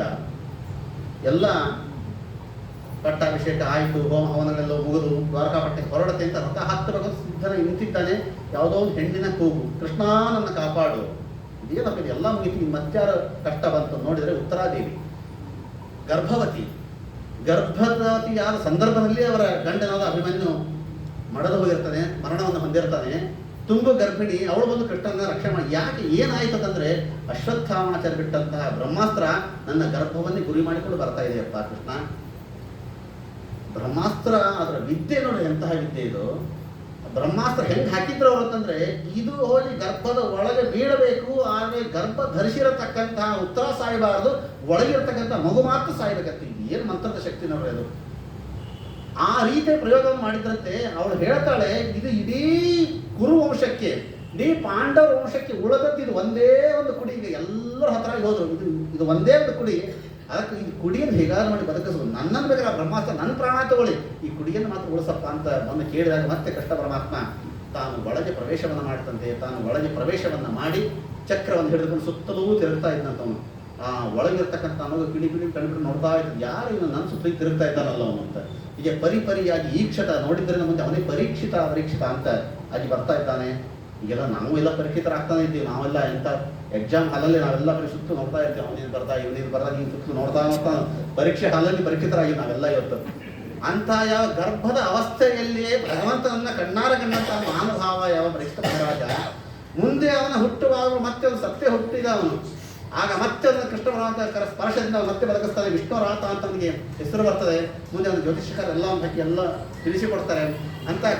ಯಾವ ಪರೀಕ್ಷಿತ ರಾಜನ ಜನನ ನಮ್ದೆಲ್ಲ ಹುಟ್ಟಿನಿಂದ ಸಾವಿನವರೆಗೆ, ಆದರೆ ಅವನು ಸಾವಿನವರೆಗೆ ಅವನ ಜೀವನ ವೃತ್ತಾಂತ ಹೇಗೆ ಇರುತ್ತೆ. ಜೀವನ ಅಂತಂದ್ರೆ ನಾವು ಹೆಂಗೆ ಜೀವನವನ್ನು ಕಳೆಯಬೇಕು ಅಂತ ಪರೀಕ್ಷಿತ ರಾಜನನ್ನು ನೋಡಿ ಕಳೆಯಿರಿ. ನಾವು ಹುಟ್ಟಿದಾಗ ನಮ್ಮ ಹತ್ರ ಏನಿರ್ತದೆ ಹೇಳ್ರಿ? ಹುಟ್ಟಿದಾಗ ನಮ್ಮ ಹತ್ರ ಉಸಿರು ಮಾತ್ರ ಇರ್ತದೆ. ನಮಗಿನ್ನ ನಾಮಕರಣವೇ ಆಗಿರೋದಿಲ್ಲ, ಹೀಗಾಗಿ ಹೆಸರು ಇರೋದಿಲ್ಲ. ಹುಟ್ಟಿದಾಗ ಉಸಿರು ಇರ್ತದೆ, ಆಗ ನಮ್ಗೆ ಹೆಸರು ಇರೋದಿಲ್ಲ. ಸತ್ತಾಗ ಆಗ ನಮ್ಗೆ ಉಸಿರು ಇರೋದಿಲ್ಲ, ಆ ಹೆಸರು ಮಾತ್ರ ಉಳಿತದೆ. ನಮ್ದು ಅವಾಗ ಹೆಸರು ಉಳಿಸ್ಕೊಳ್ಬೇಕಂತ ನಾವು. ಅಂತ ಯಾವ ಹೆಸರನ್ನು ಇವತ್ತಿಗೂ ಅಜರಾಮರವಾಗಿ ಉಳಿಸಿಕೊಂಡಂಥ ಮಹಾನುಭಾವ ಭಾಗವತವನ್ನು ಕೇಳಿ ಹೋದಂತಹ ಮಹಾನುಭಾವ ಅಂತ ಪರೀಕ್ಷಿತ ಮಹಾರಾಜ. ಅಂತಹ ಪರೀಕ್ಷಿತ ರಾಜರ ಜನ್ಮ ವೃತ್ತಾಂತವನ್ನು ಕೂಡ ಇಲ್ಲಿ ತಿಳಿಸಿಕೊಡ್ತಾ ಕೃಷ್ಣ ಪರಮಾತ್ಮ ಆ ಗರ್ಭವನ್ನು ರಕ್ಷಣೆಯನ್ನು ಮಾಡಿ ದ್ವಾರಕಾಪಟ್ಟಣಕ್ಕೆ ಹೋಗಿರ್ತಾನೆ. ಅರ್ಜುನ ಧರ್ಮರಾಜ ಹೇಳ್ತಾ, ನೋಡಪ್ಪ ಕೃಷ್ಣ ಪರಮಾತ್ಮ ಹೋಗಿ ಎಷ್ಟು ದಿವಸ ಆಯಿತು ವಾಪಸ್ ಬಂದೇ ಇಲ್ಲ, ನೋಡಿಕೊಂಡು ಬಾ ಅಂತೇಳಿ ಕೊಟ್ಟು ಕಳಿಸಿದಾಗ ಅರ್ಜುನ ಹೋಗಿ ನೋಡ್ಕೊಂಡು ಬರಬೇಕು ಅಂತ ಹೋಗಿರ್ತಾನಂತೆ. ಹೋದಾಗ ಎಲ್ಲ ಯಾರು ಕೂಡ ಪರಸ್ಪರವಾಗಿ ಹೊಡೆದಾಡ್ಕೊಂಡು ಹತರಾಗಿ ಹೋಗಿರ್ತಾರೆ. ಕೃಷ್ಣ ಪರಮಾತ್ಮ ಕೂಡ ಪರಧಾಮಕ್ಕೆ ಹೋಗಿರ್ತಾನೆ. ಎಲ್ಲ ಯಾದವರ ನಾಶ ಮುಂದೆ ಕೊನೆಯ ದಿವಸ ಕೇಳ್ತೀರ ಅದು ವಿಸ್ತಾರವಾಗಿ. ಇನ್ನು ಕೆಲವು ಅಳಿದುಳಿದಿರ್ತಕ್ಕಂಥ ಹೆಣ್ಣು ಮಕ್ಕಳು, ಕೆಲವು ಗೋವುಗಳು ಉಳಿದಿರ್ತವೆ. ಇವನನ್ನಾದ್ರೂ ಕೂಡ ರಕ್ಷಣೆ ಮಾಡೋಣ ಅಂತ ಹೇಳಿ ಅವನ್ನೆಲ್ಲ ಕರ್ಕೊಂಡು ಬರ್ತಾ ಇದ್ದಂಥವನು. ಕರ್ಕೊಂಡು ಬರುವಾಗ ಇವನ ಜೊತೆಗೆ ಯಾರು ಯುದ್ಧಕ್ಕೆ ಬಂದ್ರೆ ಗೊತ್ತಾ? ಅರ್ಜುನ ಜೊತೆಗೆ ದನಾಕಾಯ ಹುಡುಗರು, ಲೈಂಚರು, ದನಾಕಾಯ ಹುಡುಗರು ಯುದ್ಧಕ್ಕೆ ಬಂದ್ರೆ, ಬಾ ನನ್ನ ಜೊತೆ ಯುದ್ಧಕ್ಕೆ ಬಾ ನೀನು. ಅವ್ರ ಜೊತೆ ಯುದ್ಧ ಮಾಡಿ ಸೋತು ಬಂದ ಇವನು ಅರ್ಜುನ. ಇವನು ಇದನ್ನು ಹೇಳ್ತಾನೆ ಅಣ್ಣನ ಮುಂದೆ, ಅಣ್ಣ ವಂಚಿತೋಹಂ ಮಹಾರಾಜ ಹರಿಣ ಬಂಧುರೂಪಿಣ. ನಾವೆಲ್ಲರೂ ಇವತ್ತು ಮೋಸ ಹೋಗಿಬಿಟ್ಟಿದ್ದೇವೆ ನಾವು ಇವತ್ತು. ಯಾಕೆ? ನಾನು ಯಾರು? ಪಾರ್ಥ ಸವ್ಯಸಾಚಿ, ಅತಿರಥ ಮಹಾರಥನ್ನ, ಭೀಷ್ಮ ದ್ರೋಣಾದಿಗಳನ್ನ, 18 ಅಕ್ಷೋಣಿ ಸೈನ್ಯವನ್ನ ಸದೆ ಬರೆದಿರ್ತಕ್ಕಂಥ ವೀರ ಪಾರ್ಥ ನಾನು ಇವತ್ತು ಯಾರು ಗೊತ್ತಾ? ದನಕಾಯಿ ಹುಡುಗರು ಗೆಲ್ಲಕ್ಕಾಗಲಿಲ್ಲ ಇವತ್ತು. ಯಾಕೆ? ಆ ಯಾವ 18 ಅಕ್ಷೋಣಿ ಮಧ್ಯದಲ್ಲಿ ನನಗೆ ಯಾವ ರಥ ಇತ್ತೋ ಅದೇ ರಥ, ಅದೇ ಕುದುರೆ, ಅದೇ ಬಿಲ್ಲು, ಅದೇ ಬಾಣ, ಅದೇ ಧ್ವಜ, ಅದೇ ಅರ್ಜುನ. ಸಾರಥಿ ಮಾತ್ರ ಚೇಂಜ್ ಆಗಿದ್ದ ಅಷ್ಟೇ. ಅವತ್ತು ಯಾವ ಸಾರಥಿ ಇದ್ನೋ ಅದೇ ಸಾರಥಿ ಇದ್ದಿದ್ರೆ ಗೆಲ್ತಿದ್ದೆ. ಇವತ್ತು ಸಾರಥಿ ಬದಲಾಗಿದ್ನಲ್ಲ, ಅದಕ್ಕಾಗಿ ದನಕಾಯಿ ಹುಡುಗರು ನಾವು ಇವತ್ತು ಗೆಲ್ಲಿಕ್ಕಾಗಲಿಲ್ಲ. ಇದು ಅರ್ಜುನ ಪರಿಸ್ಥಿತಿ, ನಮ್ಮನಿಗೂ ಪರಿಸ್ಥಿತಿ ಏನ್ರಿ ಇವತ್ತು? ಆವಾಗ ಅರ್ಜುನ ಹೇಳ್ತಾರೆ, ಈಗ ಏನು ನಾನು ಇಡೀ 18 ಅಕ್ಷೋಣಿ ಸೈನ್ಯವನ್ನು ನಾನು ಗೆದ್ದೆ, ಅದು ಕೇವಲ ಕೃಷ್ಣನ ಕೃಪಾ ಕಟಾಕ್ಷದಿಂದ ಗೆದ್ದದ್ದೇ ಹೊರತಾಗಿ ಸರ್ವಥ ನನ್ನ ಹತ್ರ ಯಾವುದೇ ತರಹದ ಶಕ್ತಿ ಇಲ್ಲ ಅನ್ನೋದನ್ನ ಅವತ್ತು ತಾನು ಉದ್ಗಾರವಾಗಿ ತಿಳಿಸಿಕೊಡ್ತಾನೆ. ಅರ್ಜುನ ಪದೇ ಅಹಂಕಾರ ಬರ್ತಾ ಇತ್ತು ಅವನಿಗೆ. ಆ ಎಲ್ಲ ಅಹಂಕಾರವನ್ನ ಮುರಿದು ಹಾಕ್ತಾ ಇದ್ದಂತೆ ಯಾವ ಕೃಷ್ಣ ಪರಮಾತ್ಮ. ಧರ್ಮರಾಜ ಅಂದ್ಕೊಂಡ, ಹಾಗಾದ್ರೆ ಕೃಷ್ಣ ಪರಮಾತ್ಮ ಪರಧಾಮಕ್ಕೆ ಹೋದ ಅಂತಾದ್ರೆ ನಾವು ಕೂಡ ಇನ್ನು ಜಾಸ್ತಿ ಇರುವುದು ಬೇಡ, ನಡಿ ನಾವು ಹೊರಡೋಣ ಅಂಥೇಳಿ ಎಲ್ಲ ಜನ್ಮೇಜಯ ರಾಜನಿಗೆ ಪಟ್ಟವನ್ನು ಕಟ್ತಾ ಇದ್ದಾರಂತೆ. ಪರೀಕ್ಷಿತ ರಾಜನ ಪಟ್ಟವನ್ನು ಕಟ್ಟಿ ಎಲ್ಲ ಕೂಡ ಮಹಾಪ್ರಸ್ಥಾನಕ್ಕೆ ಹೊರಟು ಬಿಟ್ಟರು. ಮುಂದೆ ಯಾವ ಪರೀಕ್ಷಿತ ರಾಜನ ರಾಜ್ಯಭಾರ ಶುರುವಾಯಿತು. ಆಗ ಅವನಿಗೆ ಒಂದು ವಾರ್ತೆ ಬಂತಂತೆ, ನಿನ್ನ ರಾಜ್ಯದಲ್ಲಿ ಕಲಿ ಪ್ರವೇಶ ಮಾಡಿದ್ದಾನೆ. ಸರಿ ನೋಡೋಣ, ಕಲಿಯಲ್ಲಿ ನಿಗ್ರಹ ಮಾಡೋಣ ಅಂತ ಹೊರಟ ಇದ್ರು ಪರೀಕ್ಷಿತ ರಾಜ. ಎಲ್ಲರಿಗೂ ಇನ್ನು ಒಳ್ಳೆ ಸಾತ್ವಿಕ ವಾತಾವರಣವೇ ಇತ್ತು. ಒಂದು ಕಡೆಗೆ ಮಾತ್ರ ಒಂದು ದೃಶ್ಯವನ್ನು ನೋಡಿದ. ಕಥೆ ನಿಮಗೆಲ್ಲ ಗೊತ್ತಿದ್ದಂತೆ, ಒಂದು ಹಸು ಮತ್ತು ಒಂದು ಎತ್ತು ಎರಡು ನಿಂತಿದ್ದಾವೆ. ಹಸು ಅಳತಾ ಇದೆ, ಎತ್ತು ಮಾತ್ರ 3 ಕಾಲನ್ನು ಕತ್ತರಿಸಿದ್ದಾರೆ, ಒಂದೇ ಒಂದು ಕಾಲಿನ ಮೇಲೆ ಅದು ನಿಂತಿದೆ. ಈ ಯಾವ ಒಂದು ದೃಶ್ಯವನ್ನ ನೋಡಿದ. ಹಾಗಾದ್ರೆ ಇದೇ ಎಲ್ಲಿ ಹಸು ಅಳತಾ ಇದೆ, ಗೋ ಬ್ರಾಹ್ಮಣ ಹಿತಾಯಚೆ, ಇದು ನಿಜವಾದ ಧರ್ಮ. ಗೋವಿಗೆ ಬ್ರಾಹ್ಮಣರಿಗೆ ಎಲ್ಲಿ ಕಣ್ಣೀರು ಹಾಕ್ತಾರೋ ಅದೇ ಕಲಿಯುಗದ ಧರ್ಮ ಅಂತೇಳಿ ನಿಗ್ರಹ ಮಾಡಬೇಕು ಅಂತ ಬರ್ತಾ ಇದ್ದಾರಂತೆ. ಪರಸ್ಪರವಾಗಿ ಎರಡು ಸಂವಾದವನ್ನು ಮಾಡ್ತಾ ಇದ್ದಾರೆ. ಯಾರು ನೀನು ಯಾರು ನೀನು ಯಾರು ಅಂದರೆ ಹಸು ಕೇಳ್ತಾ ನೀನು ಯಾರು ಅಂದರೆ ಎತ್ತು ಹೇಳ್ತ ನಾನು ಧರ್ಮ ದೇವತೆ. ಹಸು ನೀನು ಯಾರಂದ್ರೆ ನಾನು ಗೋದೇವಿ. ಯಾಕೆ ಅಳತಾ ಇದ್ದೀಯ ಅಂತಂದ್ರೆ ಇಷ್ಟು ದಿವಸ ಕೃಷ್ಣ ಪರಮಾತ್ಮ ಭೂಮಿಯ ಮೇಲೆ ಅವತಾರವನ್ನು ಮಾಡಿದ್ದ. ಈಗ ಅವನ ಪಾದ ಚಿಹ್ನೆಗಳೇ ನನ್ನ ಮೇಲೆ ಓಡಾಡ್ತಾ ಇತ್ತು. ಹೀಗಾಗಿ ನನಗೆ ಆನಂದವಾಗಿತ್ತು. ಕೃಷ್ಣ ಪರಮಾತ್ಮ ಹೋದ ಮೇಲೆ ಬರೀ ದುಷ್ಟರೇ ನನ್ನ ಮೇಲೆ ಇನ್ನು ಅವತಾರವನ್ನು ಮಾಡಿ ಅದಕ್ಕಾಗಿ ನನಗೆ ದುಃಖವಾಗ್ತದೆ. ಸಕಲ ಸದ್ಗುಣಗಳೆಲ್ಲವೂ ಕೂಡ ಕೃಷ್ಣದಿಂದ ಹೋಯಿತು. ಗುಣಗಳೇ ಉಳಿಯೋದಿಲ್ಲ ಭೂಮಿಯ ಮೇಲೆ. ಇದು ಭೂಮಿಯ ದುಃಖ. ಧರ್ಮದೇವತೆ ನಿನಗೇನು ದುಃಖವಾಗಿದೆ ಅಂತಂದ್ರೆ ಅವಳು ಹೇಳ್ತಾರೆ 4 ಪಾದದಲ್ಲಿ 3 ಪಾದ ಕತ್ತರಿಸಿಬಿಟ್ಟಿದ್ದಾರೆ. ಈಗಾಗಲೇ 3 ಪಾದ ಹೊರಟು ಹೋಗಿದೆ. ಒಟ್ಟು ಒಂದು ಯುಗಕ್ಕೆ ಒಟ್ಟು 4 ಪಾದಗಳಿರ್ತದೆ. ಸತ್ಯಂ ಶೌಚಂ ದಯ ಶಾಂತಿ 4 ಪಾದಗಳಿರ್ತದೆ. ಅದರಲ್ಲಿ 4 ಪಾದ 3 ಕಾಲನ ಕತ್ತರಿಸಿಬಿಟ್ಟಿದ್ದಾನೆ. ಶೌಚ ಕಲಿಯುಗದಲ್ಲಿ ಎಲ್ಲಿದ್ದಾರೆ ಶೌಚ? ಹಿಂದಿನ ಕಾಲದಲ್ಲಿ ಶೌಚಾಲಯ ಇರಲಿಲ್ಲ, ಆದರೆ ಎಲ್ಲ ಕಡೆ ಶೌಚ ಇತ್ತು. ಎಲ್ಲ ಕಡೆ ಶೌಚಾಲಯ ಇದೆ, ಆದರೆ ಎಲ್ಲಿ ಶೌಚಾಲಯ ಇಲ್ಲ ಇವತ್ತು. ನಮ್ಮ ಪರಿಸ್ಥಿತಿ ಹಾಗಾಗಿದೆ. ಹಿಂದಿನ ಕಾಲಕ್ಕೂ ಇವತ್ತಿನ ಕಾಲಕ್ಕೂ ಎಷ್ಟು ವ್ಯತ್ಯಾಸವಾಗ್ತದೆ. ನಮ್ಮ ಕಾಲಕ್ಕೆ ಬದಲಾಗ್ತಾ ಇದೆ. ನಮ್ದೆಲ್ಲ ಅವಾಗೆಲ್ಲ ಏನಿತ್ತು ನಮ್ಮ ಪರಿಸ್ಥಿತಿ ಒಳಗೆ? ಶುದ್ಧವಾಗಿ ಮನೆಯಲ್ಲಿ ಊಟ ಮಾಡ್ತಾ ಇದ್ವಿ. ಬಹಿರ್ದೇಶ ಅಂತ ಮಲ ವಿಸರ್ಜನೆ ಹೊರಗೆ ಹೋಗ್ತಾ ಇದ್ದಾರೆ. ಹಿಂದಿನ ಕಾಲದಲ್ಲಿ ಹೋಗ್ತಾ ಇದ್ರಲ್ಲ ಬಹಿರ್ದೇಶ ಅಂತ.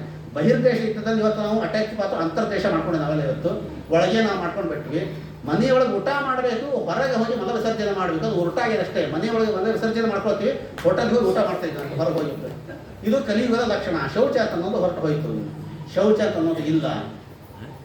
ಹಿಂಸಾಚಾರಗಳು ಎಲ್ಲಿದ್ರು ಕೂಡ ಹಿಂಸಾಚಾರ ಅತ್ಯಾಚಾರ ಇದೆ. ದಯ ಅಂತಂದು ಹೊರಟು ಹೋಯಿತು. ಇಂತಹ ಯಾವ ಇದರಲ್ಲಿ ಕಲಿಯುಗದಲ್ಲಿ ಉಳಿದದ್ದು ಒಂದೇ ಒಂದು ಪಾದ ಅಂತ, ಅದೇ ಸತ್ಯ ಅನ್ನೋ ಒಂದೇ ಒಂದು ಪಾದ. ಒಂದು ಪಾದ ಮಾತ್ರ ಉಳಿದಿತ್ತು, ಸತ್ಯ ಅನ್ನೋ ಪಾದ. ಅದು ವಿಚಾರ ಮಾಡಿ ಹೆಂಗೆ ಉಳಿದಿರಬಹುದು ಸತ್ಯ ಅನ್ನೋ ಪಾದ. ಇವತ್ತು 2 ಕಾಲಿರೋ ನಮಗೆ 1 ಕಾಲು ಕತ್ತರಿಸಿದ್ರೆ ಮತ್ತಿಂದ 2 ಕಾಲು ಕೊಡ್ತಾರೆ. ಮತ್ತೆ 3 ಕಾಲು ಬೇಕಾಗ್ತದೆ ನಮಗೆ. 4 ಕಾಲಿನಲ್ಲಿ ನಡೀತಕ್ಕಂತಹ ಪ್ರಾಣಿಗೆ 3 ಕಾಲು ಕತ್ತರಿಸಿದ್ರೆ 1 ಕಾಲಿನಲ್ಲಿ ನಡಿಲಿಕ್ಕಾಗತ್ತಾ? ಸರ್ವಥ ನಡಿಲಿಕ್ಕಾಗಲ್ಲ. ಹಾಗೆ ಕಲಿಯುಗದ ಸತ್ಯ ಅಂತ ಒಂದೇ ಒಂದು ನಿಂತದ್ದು ಹಂಗೆ ನಿಂತ ಮುಂದೆ ನಡೀತಾನೆ ಇಲ್ಲ. ಅದು ಸತ್ಯ. ಕೋರ್ಟ್ನಲ್ಲಿ ಎಲ್ಲ ಸತ್ಯವನ್ನೇ ಹೇಳ್ತಾರೆ ಬರೀ ಪ್ರಮಾಣ ಮಾಡಿದ್ದು ಅಷ್ಟೇ. ಚೈತನ್ಯ ಇದೆ, ಚಾಲನೆ ಇಲ್ಲ ಸತ್ಯಕ್ಕೆ. ಅಂತ ಸತ್ಯಕ್ಕೆ ಬೆಲೆನೇ ಇರತಕ್ಕಂಥ ಕಾಲ ಅಂತಂದ್ರೆ ಈ ಒಂದು ಕಲಿಯುಗ. ಇದನ್ನು ನೋಡಿದ ಪರೀಕ್ಷೆ ಹಾಗಾದ್ರೆ ಇವನೇ ಕಲಿ ಅಂತ ಹೇಳಿ ಯಾವ ಕಾಲನ್ನು ಕತ್ತರಿಸಿದ್ನಲ್ಲ ಅವನನ್ನು ಕೊಲ್ಲೋದಕ್ಕಾಗಿ ಹೊರಟ, ಅವನ ಕಾಲಿಗೆ ಬಿದ್ದುಬಿಟ್ಟ. ನೋಡಪ್ಪ ನನ್ನ ಕ್ಷಮಿಸು, ಎಲ್ಲೋ ಒಂದು ಕಡೆ ಜಗ ಕೊಡೋ ನಾನು ಇರ್ತೇನೆ, ನೀನು ನನ್ನ ಸ್ಥಾನದಲ್ಲಿ ಇರಲೇಬೇಡ ನನ್ನ ರಾಜ್ಯದಲ್ಲಿ ಅಂತ ಹೇಳ್ದ. ಇಡೀ ಭೂಮಂಡಲ ನಿಂದೆ ಬಿಟ್ಟು ಎಲ್ಲಿ ಹೋಗಲಿ ನಾನು, ಎಲ್ಲೋ ಒಂದು ಕಡೆ ಮೂಲೆ ವಿದ್ಯಾರ್ಥಿ ಸ್ಥಾನ ಕೊಟ್ಬಿಡಪ್ಪ ಸಾಕು ನೀನು. ಸರಿ ಏನೋ ಆಯಿತು ಅಂದರೆ ಇದು ಸಣ್ಣದ ವಿಚಾರ. ಅಂತಹ ಯಾವ ಕಲಿಯನ್ನ ಪರೀಕ್ಷಿತ ರಾಜ ಏನೊಬ್ಬ ಸಾಮಾನ್ಯ ಚಕ್ರವರ್ತಿಗಳಿಗೆ ಸೇರಿದವು. ನೀನು ಪರೀಕ್ಷಿತ ರಾಜ ಕಲಿಯನ್ನ ಶಾಸನ ಮಾಡಬೇಕಂದ್ರೆ ವಾಯುದೇವರಿಗೆ ಸಮರ್ಥ ಹೊರತಾಗಿ ಚಕ್ರವರ್ತಿಗಳಿಗೆ ಸಾಧ್ಯ ಇಲ್ಲ. ಇಂತಹ ಚಕ್ರವರ್ತಿಗಳಿಗೆ ಸೇರತಕ್ಕಂಥ ಪರೀಕ್ಷಿತ ರಾಜ ಹೆಂಗೊಂದು ಶಾಸನ ಮಾಡಿದವನನ್ನ ಅಂತಂದ್ರೆ, ಯಾವಾಗ ಭೀಮಸೇನ ದೇವರು ಹೊರಟರಲ್ಲ ಹೋಗುವಾಗಲೂ ತಮ್ಮ ಅಂಶವನ್ನು ಇಟ್ಟು ಹೋಗಿದ್ರಂತ ಅವನಲ್ಲಿ. ಸುಮಧ್ವಜ ಅಂತ ಹೇಳ್ತಾರೆ, ಪೌತ್ರೇ ಪವಿತ್ರ ವೇಜಾಮಿ ಪೌತ್ರೇ, ಪೌತ್ರನ ಭೀಮಸೇನ ದೇವರ ಪೌತ್ರನಾದ ಪರೀಕ್ಷಿತ ರಾಜನಲ್ಲಿ ಕಲಿಯನ್ನು ಶಾಸನ ಮಾಡಬೇಕಂತ ಒಂದು ಅಂಶದ ಇಟ್ಟು ಹೋಗಿದ್ರು. ಆ ಭೀಮಸೇನ ದೇವರ ಅನುಗ್ರಹದಿಂದ ಕಲಿಯನ್ನು ಶಾಸನ ಮಾಡ್ತಾ ಇದ್ದಂತೆ ಯಾವ ಪರೀಕ್ಷಿತ ರಾಜ 4 ಸ್ಥಾನವನ್ನು ಕೊಟ್ಟ ಅವನಿಗೆ. ದ್ಯೂತಂ ಪಾನಂ ಸ್ತ್ರೀಹ ಸೂನ ಎತ್ತ ಅಧರ್ಮ ಚತುರ್ವಿಧ. ನೋಡಪ್ಪ ಅವನು ವಿಚಾರ ಮಾಡಿದ ಪರೀಕ್ಷಿತ ರಾಜ, ಎಲ್ಲಿ ಕೊಡಬೇಕು ಸ್ಥಾನವನ್ನ? ಎಲ್ಲೂ ಒಟ್ಟ ಹೆಸರಿಗೆ ಇಲ್ಲದೆ ಇರತಕ್ಕಂಥ ಒಂದು 4 ಸ್ಥಾನವನ್ನು ಕೊಡೋಣ ಅಂತ ಒಂದೊಂದೇ ವಿಚಾರಿಸಿಕೊಟ್ಟ ಪರೀಕ್ಷಿತ ರಾಜ. ಮೊದಲಿಗೆ ದ್ಯೂತಂ. ಆವಾಗ ಪ್ರಶ್ಚಿತ್ತದ ದ್ಯೂತದ ಕೋಲಾಹಲ. ಈ ಧರ್ಮರಾಜ ಆಡಿದ್ರಲ್ಲ, ಇಡೀ ದ್ಯೂತನೇ ಬ್ಯಾನ್ ಮಾಡಿಬಿಟ್ಟಿದ್ರಂತ. ಅವಾಗಿನ ಯಾವುದು ದ್ಯೂತವೇ ಇಲ್ಲ ಅಂತ ಮಾಡಿಬಿಟ್ಟಿದ್ರು.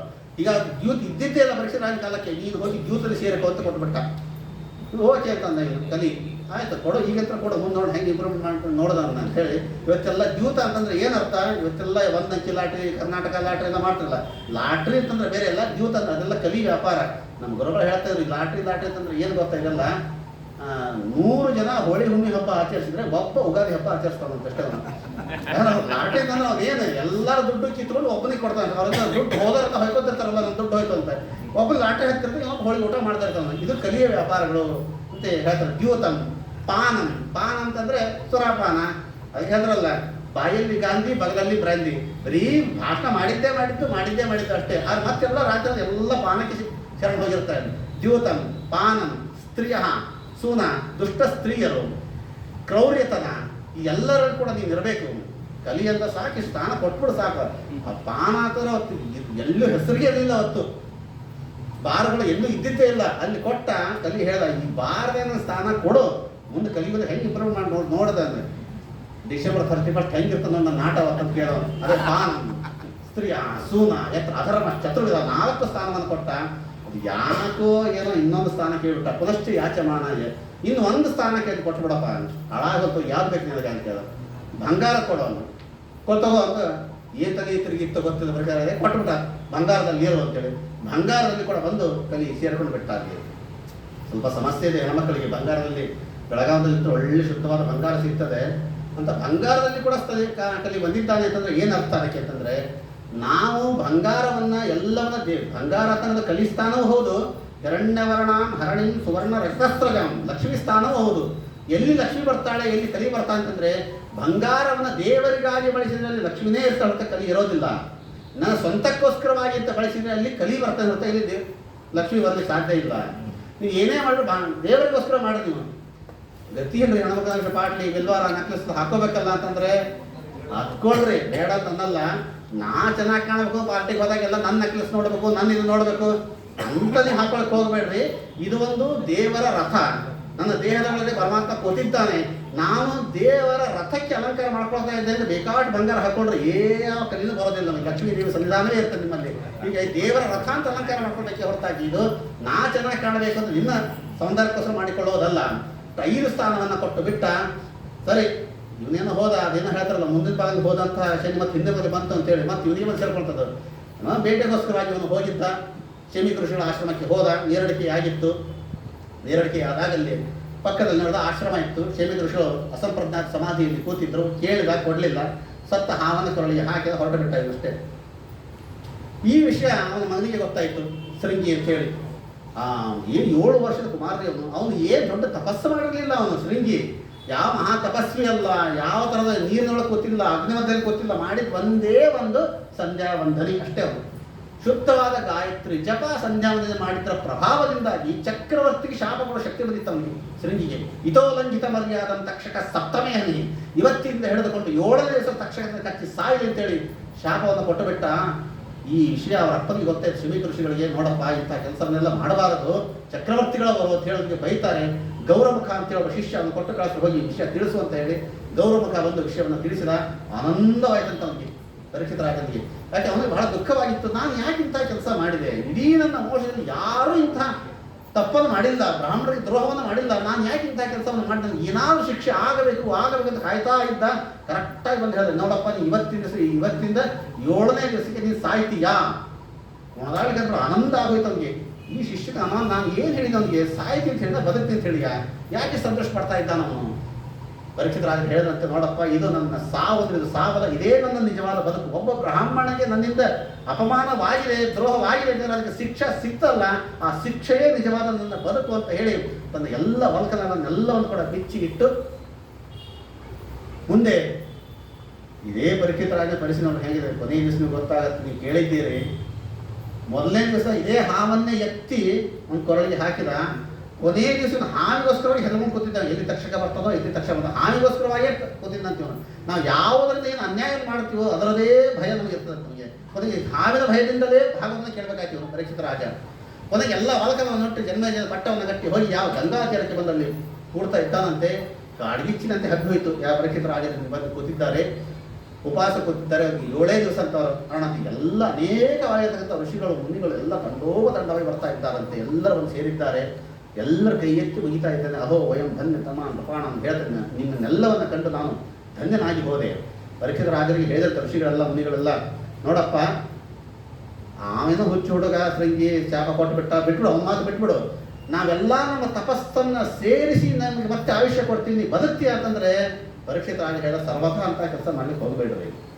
ಮತ್ತೆ ನಾನು ಬದುಕ್ತೀನಿ ಅಂತ ನನಗೆ ಆಸೆ ನನಗಿಲ್ಲ, ಬದುಕಬೇಕು ನನಗಿಲ್ಲ. ಯಾಕೆ ಅಂತಂದ್ರೆ ಇವತ್ತು ನನ್ನ ಸಾವು ನನ್ನ ಹತ್ರ ಇದೆ, ನಿಮ್ಮಂತ ಇಲ್ಲ ಋಷಿ ಮುನಿಗಳ ಪಾದವು ನನ್ನ ಹತ್ರ ಇದೆ. ಋಷಿ ಮುನಿಗಳ ಮಧ್ಯದಲ್ಲಿ ಇವತ್ತು ನಾನು ದೇಹೋತ್ಕ್ರಮಣವನ್ನು ಮಾಡ್ತೇನೆ ಅಂತಂದ್ರೆ ಇದಕ್ಕಿಂತ ವೈಭವ ಇನ್ನೇನಿದೆ. ಅದಕ್ಕೆ ಸರ್ವಥ ನಾನು ಬದುಕಿಸಬೇಕು ಅಂತ ವಿಚಾರ ಮಾಡ್ಲಿಕ್ಕೆ ಹೋಗ್ಬೇಡ್ರಿ. ನನಗೆ ಯಾವ ತಕ್ಷಕದ ಭಯ ಇಲ್ಲ. ದ್ವಿಜೋಪ ಕೃಷ್ಣ ತಕ್ಷಕೋವ ಅವನು ಕೊಟ್ಟಿದ್ದು ನಿಜ. ಇವನು ಹೇಳ್ದ ಯಾವ ಪರೀಕ್ಷಿತ ರಾಜ, ನಾನು ಯಾವ ತರಹದ ದ್ವಿಯೋಗ ಪಕ್ಷ ಗೋಕ ತಕ್ಷಕೋವ ದಶತ್ವಲಂ ಗಾಯಕ ವಿಷ್ಣು ದಾತಾಹ.